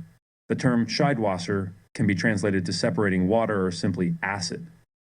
The solution of mercury in Scheidwasser is precipitated white in an instant by both the crystals and the fixed salt. If the whole mixture is distilled, not only does no sublimated mercury rise to the top, but a good portion of the red sublimate does. Most of the mercury is living, but it looks completely gold yellow. The clear liquor dissolves fine gold. The mercury precipitated from aqua fortis with alkali, distilled through a retort with our salt, sublimates a bit, the residue is whitish, and when dissolved in water, a yellow powder precipitates, a type of turpith mineral. The clear water also contains some mercury, as it quickens copper. The yellow powder, when distilled, yields a bit of living mercury, like the turpith usually used. The solution of sublimated mercury, and that of mercury dissolved in sulfuric acid, is likewise precipitated by the solution of our fixed salt, with antimony. The relationships of our salt with antimony and its regulus are not very indicative. For instance, when the fixed salt dissolved in water crystallizes, as does the regulus of antimony when it partially dissolves, and when oleotartari perdoliquium is allowed to precipitate. I couldn't observe that our fixed salt with ana antimony, regulus antimony simplicis, and reguli antimony martialis alters anything in the fire, nor that the whole regulus flies off. The latter can only be proven after a long and intense fire, or with very small tests, as the regulus, when melting, takes on a yellow saline slag or flux. The natural color isn't. A depurated regulus, when melted, reveals a very light mixture. That calcinated antimony with 3 parts of our salt melts white and has a slight moisture. That the butyrum of antimony is precipitated both from the solution of its crystals and from the fixed salt. That is no wonder, since it can be precipitated from almost all liquids. And that our salt extracts an emerald color from the regulus of antimony venericum is clearly due to the copper. With bismuth. Bismuth is not attacked by our salt and crystals when dissolved in water. but the fixed salt does attack it in fire, just as it does with the regulus of antimony. When bismuth and our fixed salt are melted together in equal parts, the salt remains on top, separated from the dissolved parts, while the remaining regulus of bismuth appears shiny. Similarly, when one part of bismuth is mixed with 3 parts of our salt, the result is as follows. Calcined bismuth with 3 parts of the salt becomes yellow-green, and the salt is saturated. However, calcined bismuth ore with 3 parts of our salt takes on an excellent blue color in fire, but also foams up during work in fire and covers the crucible with a saturated blue color. This phenomenon is also applicable for enamel and porcelain colors, but at the bottom of the crucible, a very dark blue salt slag remains. However, the fixed salt dissolved in water does not extract a red color from the calcined ore. When cobalt ore is involved, it is possible to determine if it contains cobalt minerals. With zinc, our salt has a stronger effect on zinc than the previous metals, as both the solution of the crystalline and the fixed salt slightly dissolve it. It is noteworthy that the solution of the fixed salt with dissolved zinc effervesces, and even after digesting for a while and decanting the clear liquid, nothing cloudy or precipitated appears from the added oleo tartario per deliquium. However, after a while, a few light white flakes form, which sink but don't indicate much. In strong fire, it quickly destroys it. Dissolved zinc, mixed equally, the solution of the fixed salt with equal zinc, melted in a blowpipe amid strong flames like phosphoric substances, and the phlogiston of the regulus burns off. The mixture, when subjected to solar fire using a large burning glass, strongly and persistently smokes, foams, and creates frequent sparks, leaving a yellow soot on the charcoal. The salt becomes pearl-colored and displays quite pleasant phenomena in both cases. Zinc with 3 parts of the fixed salt yielded a greenish-gray slag in the crucible, without any trace of a shiny regulus remaining. Zinc with 3 parts of the fixed salt from a glass retort, when strongly heated, produced some flores ammoniacalis in the retort, including some light zinc flowers. The residue in a crucible treated with strong fire became a whitish-gray slag without any regulus. This was extracted with water and mixed with oleo tartari per deliquium. It does not effervesce with this alkali and does not precipitate, as it is itself alkaline. 1 loth of dissolved zinc, with 2 loths of our crystals, through an earthenware retort with strong fire, first releases a volatile spirit, followed by phosphorus, but a part of the zinc sublimates in the form of granules into the neck of the retort, or settles as regulinous granules. The residue is leached, filtered, and evaporated. It produces a salt that does not effervesce with alkali, nor settles as a residue, but on charcoal, it flows like a shiny earth and is completely destroyed. The remaining chalky earth flows even less on charcoal before the blowpipe, but it effervesces with Scheibwasser. 1 loth of dissolved zinc with 4. A lot of the crystals mixed, and also in a stone retort distilled with intense fire, yielded no phosphorus and the zinc rose over, partly in grains. Partly as grayish flores, the residue gave a white, crumbly, insoluble residue and did not noticeably effervesce with aquafortis. But if one grinds it finely, leaches it, and coagulates it, a very small portion of an alkaline salt is present, which effervesces with aquafortis. 1 part zinc flores with 3 parts of the salt flows to a milky-colored turbid and compact slag. The saturated solution of zinc in spiritus nitrosi mixed with the solution of a strong salt of iron precipitates and coagulates itself in an instant, like a white thick milk.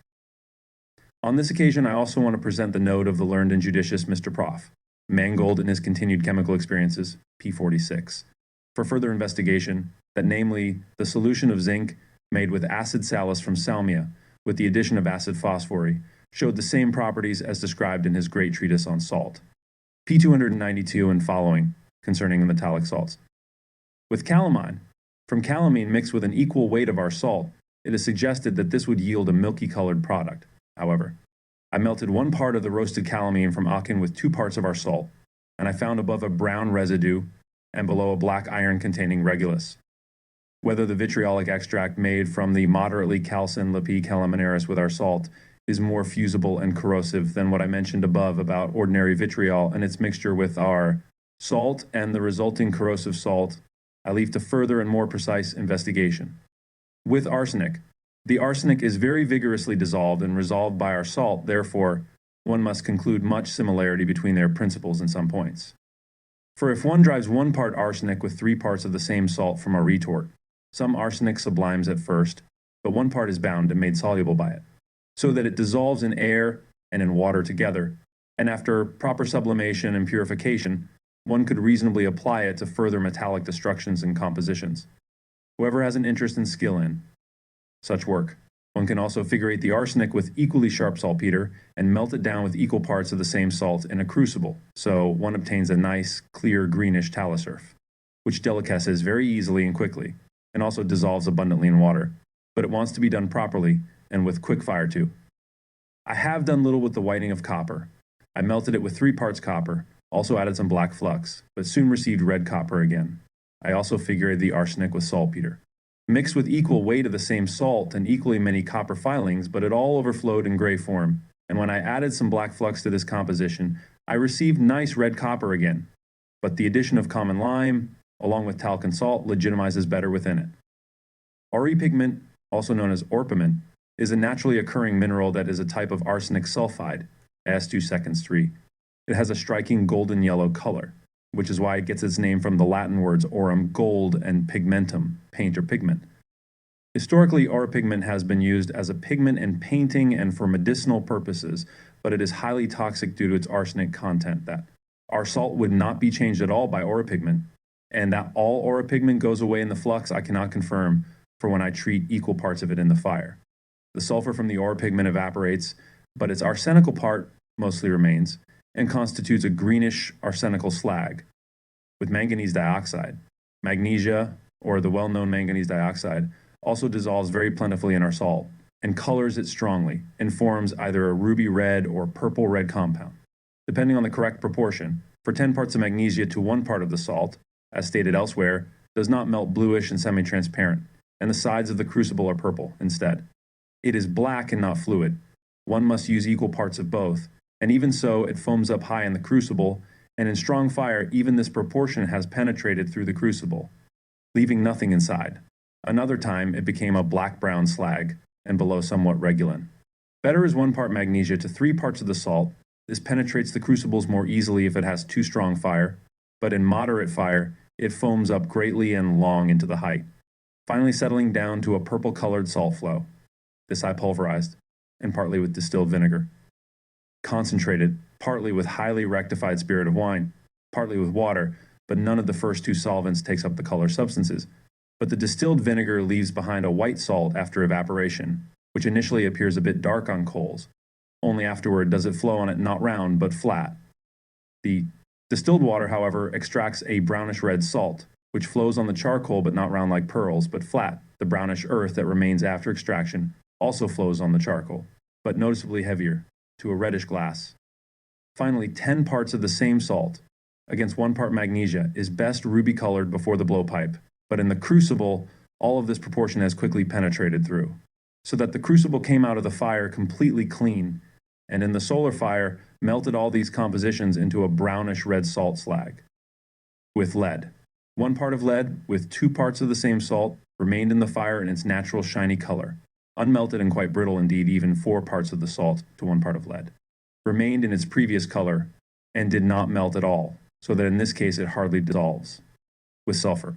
Sulfur mixed with our salt has no reaction against each other. The sulfur sublimes from it in the closed, and in the crucible it also completely flies away, leaving the salt unaltered. But 1 part hypersulphurous alkalinum, with 2 parts of our salt, flowed nicely white-greenish, it dissolved white in water, and the earth remaining after the solution in the filter does not burn on coals. It also does not effervesce with aquaphor, with charcoal. Charcoal with equal parts of salt burns in the fire to a black, loose, foamy, and brittle mass. Vegetable charcoal.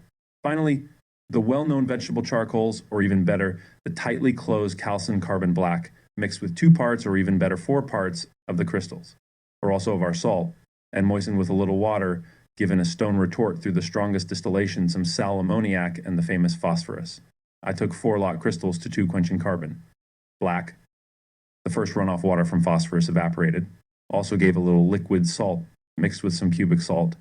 The caput mortuum from phosphorus, leached out and evaporated, has a clearly alkaline salt, and indeed in a much larger amount than from the zinc above. The taste reveals it immediately. It effervesces and saturates the acids.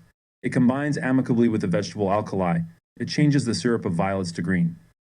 This is the generation of a true alkali here, quite tangible, and the matter is important and worth investigating. whether it is a vegetable or a mineral alkali salt, which here is from the animal kingdom, or rather from the common salt contained within, albeit noticeably altered. I therefore took 2 parts of this alkali with 1 part of oil of vitriol and a little water distilled, and I obtained a smoking spirit of salt, clearly corrosive, which with spirit of nitre became aqua regia, and dissolved gold, and precipitated the dissolved. Lead to Saturn's horn, but it has a strong bituminous smell. It is noteworthy. If spirit of nitre is distilled off our fixed salt, it does not become aqua regia. But if I first treat the fixed salt with the soot, it gives an alkali, and the spirit made from it turns the spirit of nitre into aqua regia. The salt from the caput mortuum flows on charcoal and does not crackle.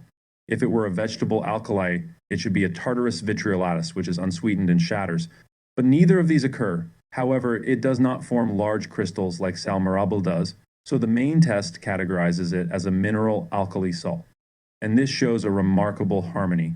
When the delicate sweet earth of the common salt, either open or hidden, can easily turn into an alkaline salt through a vegetable or combustible substance.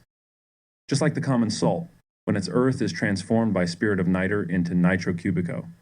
Afterward, per detonation with charcoal into a mineral alkaline salt, and just like this terra proxime salina in sal mirabile, when melted with charcoal into hepar sulphuris, also becomes a mineral alkaline salt, because from the little soot or charcoal, this alkali is not to be expected. Conversely, the phlogiston from zinc produces in our salt a much smaller portion of such an alkaline salt, because the specific earth of zinc in the process of forming an alkaline salt composition, substantial acid is mostly saturated, destroyed, and transformed into a larger form of earth, which is why it yields so little. With coloring concretes, I also find it useful to note something about the coloring concretes, namely that our fixed salt turns the color of cochineal somewhat violet, and thus acts as an alkaline product. However, it has completely destroyed the color of Brazil wood and turned it into a poor yellow. And from indigo, it has not a blue, but a yellow color, therefore the remaining indigo, when this yellow is separated, is all the more saturated blue, and thus all the more beautiful and richer for painting and dyeing. Medical use. I should still add something about the medicinal application of our salt, however. I must admit that I venture very little into the field of medical practice without urgent reasons, and therefore, from my own experience, I can cite little of it. Consequently, to say something, I am compelled to only cite what I have found with others and read cited. So much can be concluded a priori from the consideration of its constituent parts, because it consists of a delicate and sweet earth combined with an acid, that it must have a quite good medicinal use and effect, and that no harmful effect is likely to be reasonably expected from it. However, to what extent it legitimizes itself for other medications, particularly in these and those diseases, that must certainly be more closely investigated and determined by a reasonable and cautious application in practice. Welling calls it, besides its clear use as a major remedy in all diseases, Boerhaave reports, is the highest diuretic and emagogue. Hupp says, it is diuretic and sweat-inducing, it is useful in malignant fevers, in urinary stones and febris lenta as a good tempering remedy and promotes sweat and urine in acute fevers. It also serves in hectic conditions to open the glands. It is a universal apparative. Some give it emphasis, for it is said to strengthen nature and renew the radical moisture, taking a measure full in the morning. Mr. D. Kramer, in Commercial Leader, Nuremberg, 1733, p. 140, states about it. It demonstrates an excellent effect in medicine internally, as he heard from a skilled physician who frequently used it, and it has far superior powers than saltpeter. In all febrile diseases and all other conditions for which saltpeter is usually recommended. In the EPH, NAT, Cur, the crystals are recommended in asthma and dyspnea. The aforementioned Dr. Frederici uses the calcined salt as a universal preservative on the second, third, or old day at 10 on an empty stomach. And one should fast for 1 to 2 hours afterward, but curatively 10, 20, up to 30 grains in tea or broth or warm water every 6 hours. In milder diseases, however, only 2 to 3 times daily, one should fast 1 hour before and 1 hour after using it. He also lets some of such closed pearl spheres before the blowpipe be completely swallowed. I have seen that he gave it to a great lord for dropsy. But at that time, it did not have the assured good effect on the person. In quartan fever, the crystals did well. A certain Labyrinth assured he had given it an epilepsy with effect. Likewise in Fleur albus, he dissolved the crystals in the first spirit of urine and had the person take 30 drops of it in the morning, at noon, and in the evening. Another used it greatly in eye diseases and sprinkled it in the eyes, also added a drop of liquor ammoniacal. It is also recommended for kidney stones, and it seems as if Dr. Maskovsky in Kingsburg, in his dissertation on alkahest for breaking stones, mainly intends this salt under the name alkahest for dissolving the stone. It deserves to be referred to here, that in the index of the Prefadio Comarch. Litera, Nuremberg, year 1737. Part 4, on page 279, it is stated that if one makes an oil from phosphorus per deliquium, it dissolves all stones in the human body, and if one mixes it with certain lithotropic waters and dilutes it, and then injects it into the urinary bladder through a hot syringe, it dissolves all stones in the bladder without any pain. All this must now be recommended to further rational investigation and experience. Whether it is also possible to obtain methane water from other substances, such as manna or rainwater. Now, this raises a question worthy of thorough consideration, whether it is not also possible to obtain a fluid salt from other bodies, such as from urine, through proper treatment and careful purification, which flows as a pearl in the charcoal. I believe it is quite impossible, as I have obtained something from vitriol, Venus, copper, and fixed ammoniacal salt that comes quite close to it. Mr. Henkel reliably reports in his Jebel on page 57. He once prepared a salt from rainwater through gentle heat, which is similar to human urine salt, and he concludes that the air itself is the necessary instrument for producing the fluid salt.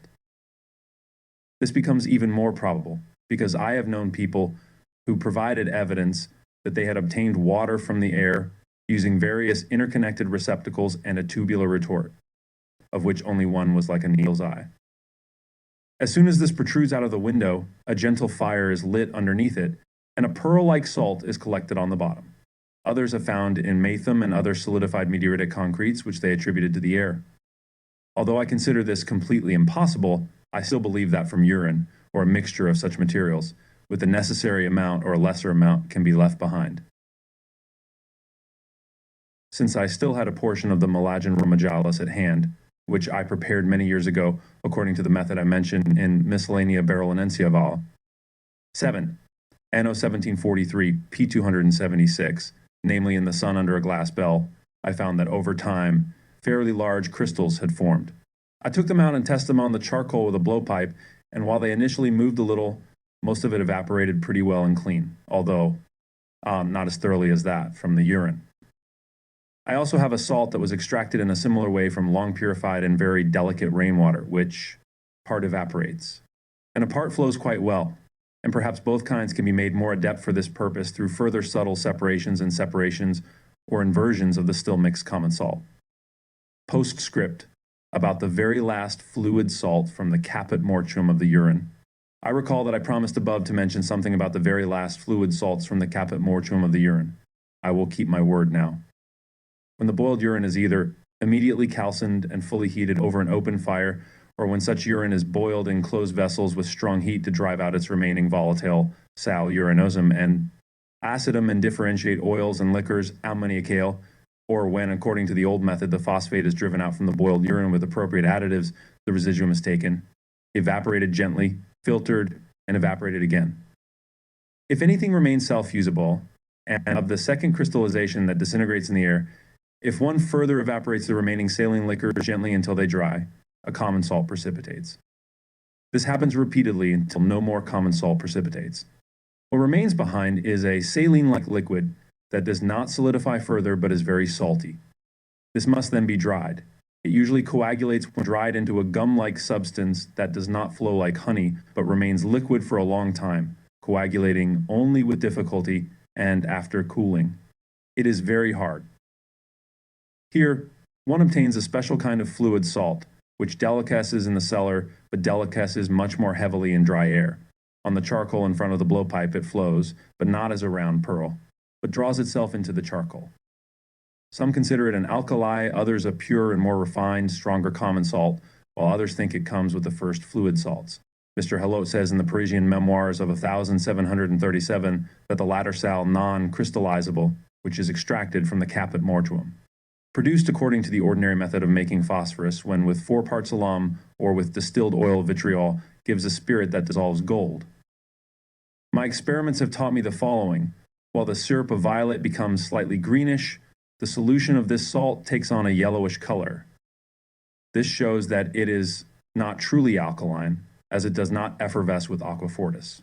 However, it is not evidently acidic, as it does not effervesce with a solution of an alkali.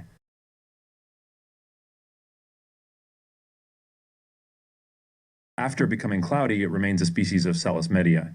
It does not effervesce with a spirit of urine, neither does the solution of copper precipitate in the spirit. The solution of verdigris with distilled vinegar precipitates after some time, especially when diluted with water.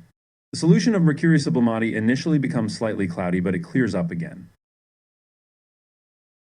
However, the solution of lead in vinegar precipitates quickly. Likewise, the solution of fixed ammoniacal salt, as it coagulates and settles down quickly. And the effervescing and sweetened earth does not effervesce with acids, indicating something selenitic. In solar fire from a large burning glass, our salt is remarkably insoluble. I took half a canrus of this salt, distilled it with the strongest fire, and in the used glass water, a white vapor is given off, but nothing from a phosphorus in the neck of the retort. Long pointed flowers were found. The caput mortuum was dissolved in water, and during clarification, very small black granules formed. The filtered solution was yellow. When precipitated with oleum vitrioli, it settled with a remarkable stench, a frequent yellow sulfur-like substance. This experiment, along with that with the ammoniacal salt, shows that something with acid vitriolicum is hidden here, and so a species of alkali salt is produced.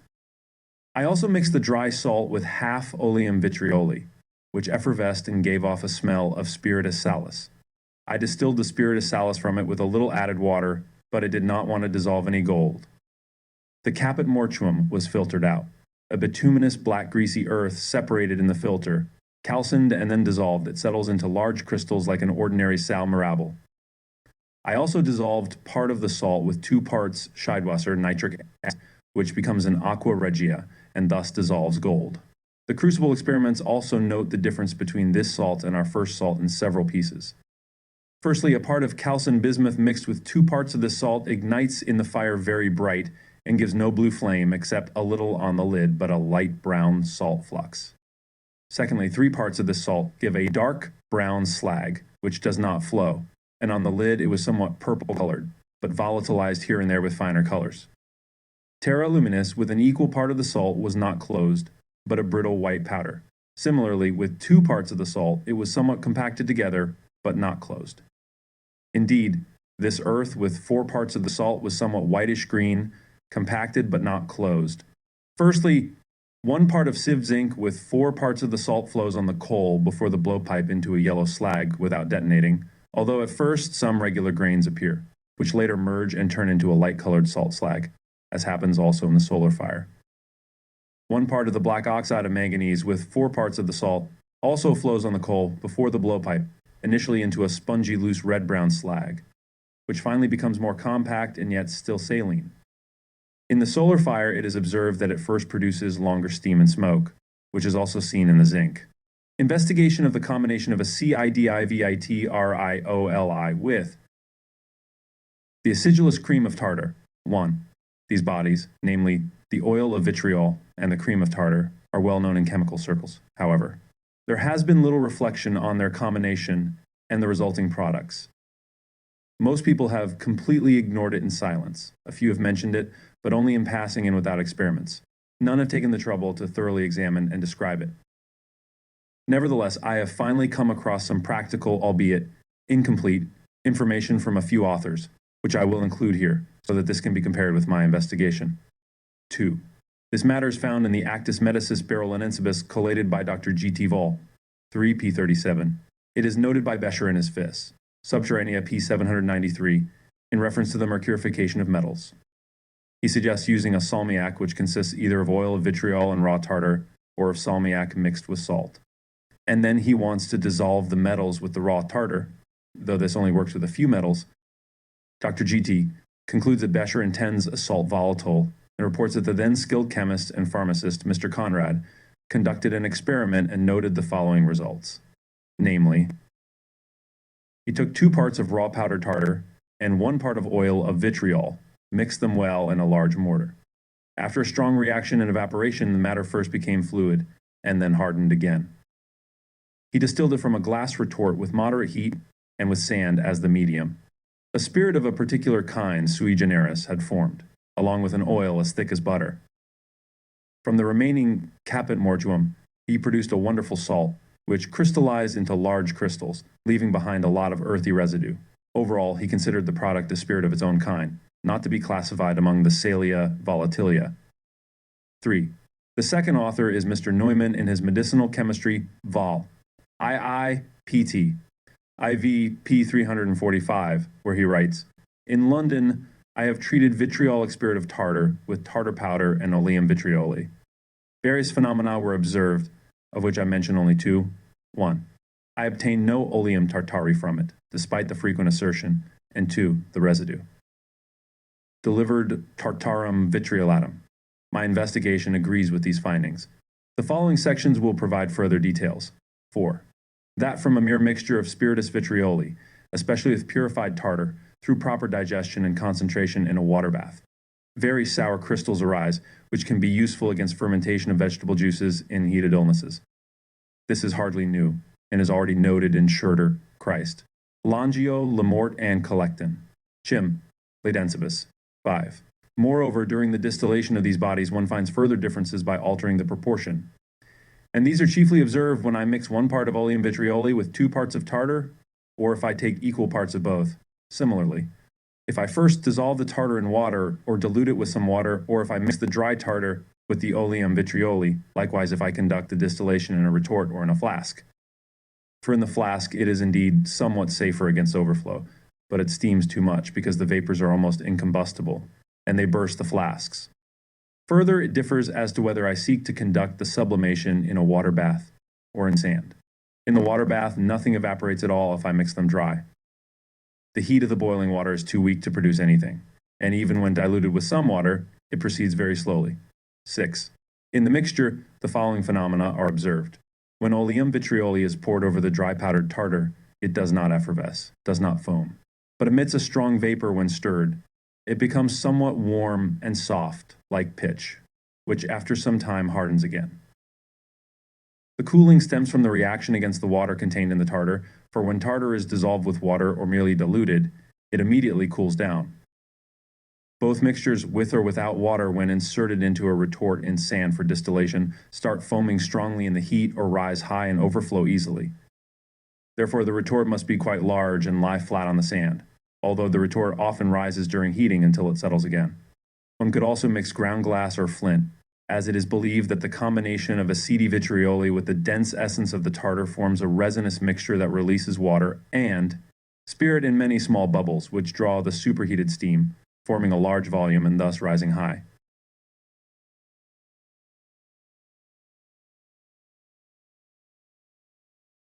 During this reaction, the entire mixture turns black, and spiritus tartari flows over. Against the latter, a strong spiritus sulphureus volatilis arises, somewhat from the vitriolic acid. When an equal amount of tartar is taken, a trace of spiritus de distille appears. However, when 2 parts of tartar are used, it flows over slightly black and becomes an oleo imperiumatico, or a mild olive oil, and similar to thick butter, evaporating further. 7. When the liquid rectified from equal parts is distilled and the more volatile part is collected separately, the spiritus tartari is mixed with spiritus sulphureo. The characteristic of the latter is recognized not only from the odor, but also because, in subsequent distillation, it always jumps into small drops upwards, which is its nature. However, the spiritus sulphureus transpires and vanishes over time, so that only the odor of spiritus tartari remains. The combined spiritus on odor is weakly imperiumatic and in taste sourish, hence it effervesces also with alkaline salts, but it precipitates even solutions of sal tartarinus, whereas solutions of salus ammoniaci fixi do not precipitate. Therefore, it is concluded that here the vitriolic acid changes into a kind of acid of common salt, or volatile vitriol. Moreover, the latter is heavier, which during rectification becomes clear again, but precipitates with liquor salus ammoniaci fixi. Initially, it is clear, but after some time, a part settles down. Whereas in this last liquor, something of an unseparated vitriolic acid is still contained. 8. However, when the spirit is examined, which is obtained from 2 parts of tartar against 1 part of oleum vitrioli, it is quite sour in taste, effervesces even with alkalibus, and precipitates neither with solutions of lead nor solutions of salus ammoniaci fixi, which are also not precipitated by the heavier parts left behind after rectification, which were previously dismissed as particles in essiasis. However, the solutions of sal tartarini precipitate. So this is a sign that in this mixture and treatment, the whole acidum vitriolicum has altered into a metachemical medium, and through a subtle infusion of phlogiston, has transformed into such an entity that no longer shows the properties of good acidum vitriolicum, but rather has changed into an acidum vitrioli volatile cum acidum vegetabili permixum.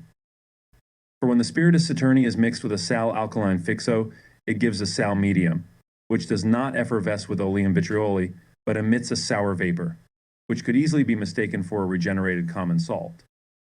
Thus it seems that here an acidum salus is composed with metal, in which the lead precipitates. However, when mixed with spiritus nitri, it constitutes an aquam regis, which dissolves gold and probably also dissolves silver. Here, one could try to restore spiritus vitrioli volatilum by distillation, which did not precipitate the lead but precipitated the salt, not on coals. Like common salt and tartarus vitriolatus, the acid melts away in the heat, and the remaining salt becomes alkaline again, effervescing with all acids. 9. Otherwise, this spirit effervesces noticeably with alkaline earths and dissolves such as coral, etc., and thereby gains a sweet and astringent taste. The dissolved earth can also be precipitated again through solutions of alkaline salts. But with corals, one will not be misled in the digestion, as other acids and oils tend to dissolve them, whether they dissolve equally well, because the slimy part is mortified strongly by the oleum vitrioli. However, Kunkel in his Laboratorio P691 did not use oleum vitrioli but spiritum vitrioli and measured 2 parts against 1 part tartar over the flame to prepare the so-called tinctura ricum mendrici from corals. Our spirit dissolves lead as well and presents a sweet and astringent solution that can later be precipitated through a solution of common salt into Saturn cornus while mild to ordinary sulfur. 10. After the distillation, a heavy black caput mortuum remains everywhere. This consists of 1 part acidum vitriolic, mixed with the toughest and woodiest substance of the tartar, partly lost to earth, and therefore bituminous, partly saline due to unseparated salts. When one extracts, evaporates and crystallizes this caput mortuum, one obtains a moderate portion of a salt, which tastes bitter on the tongue, does not effervesce with oleum vitrioli, and emits a similar smoke. But this is not a common regenerated salt, rather resembling a salt from tartar vitriolatum, as Naumann has reported. 11.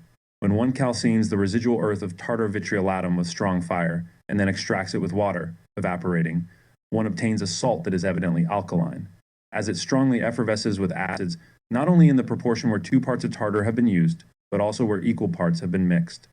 This indicates that the binding of the vitriolic acid with the combustible parts of the tartar alters, changes, and retains a lot of unchanged parts that must be left behind, as they neither bind with the vitriolic acid nor concretize into tartar vitriolatum, but become, through the heat, a sal alkalino.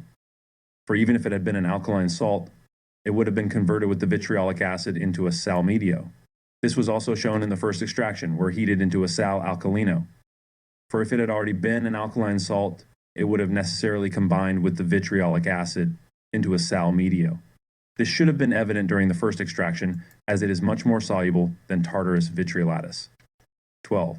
The earth that remains after leaching, now turning black due to the composition, turns white over time from the hidden earthly elements, which can be extracted from 2 parts of tartar, but not from 1.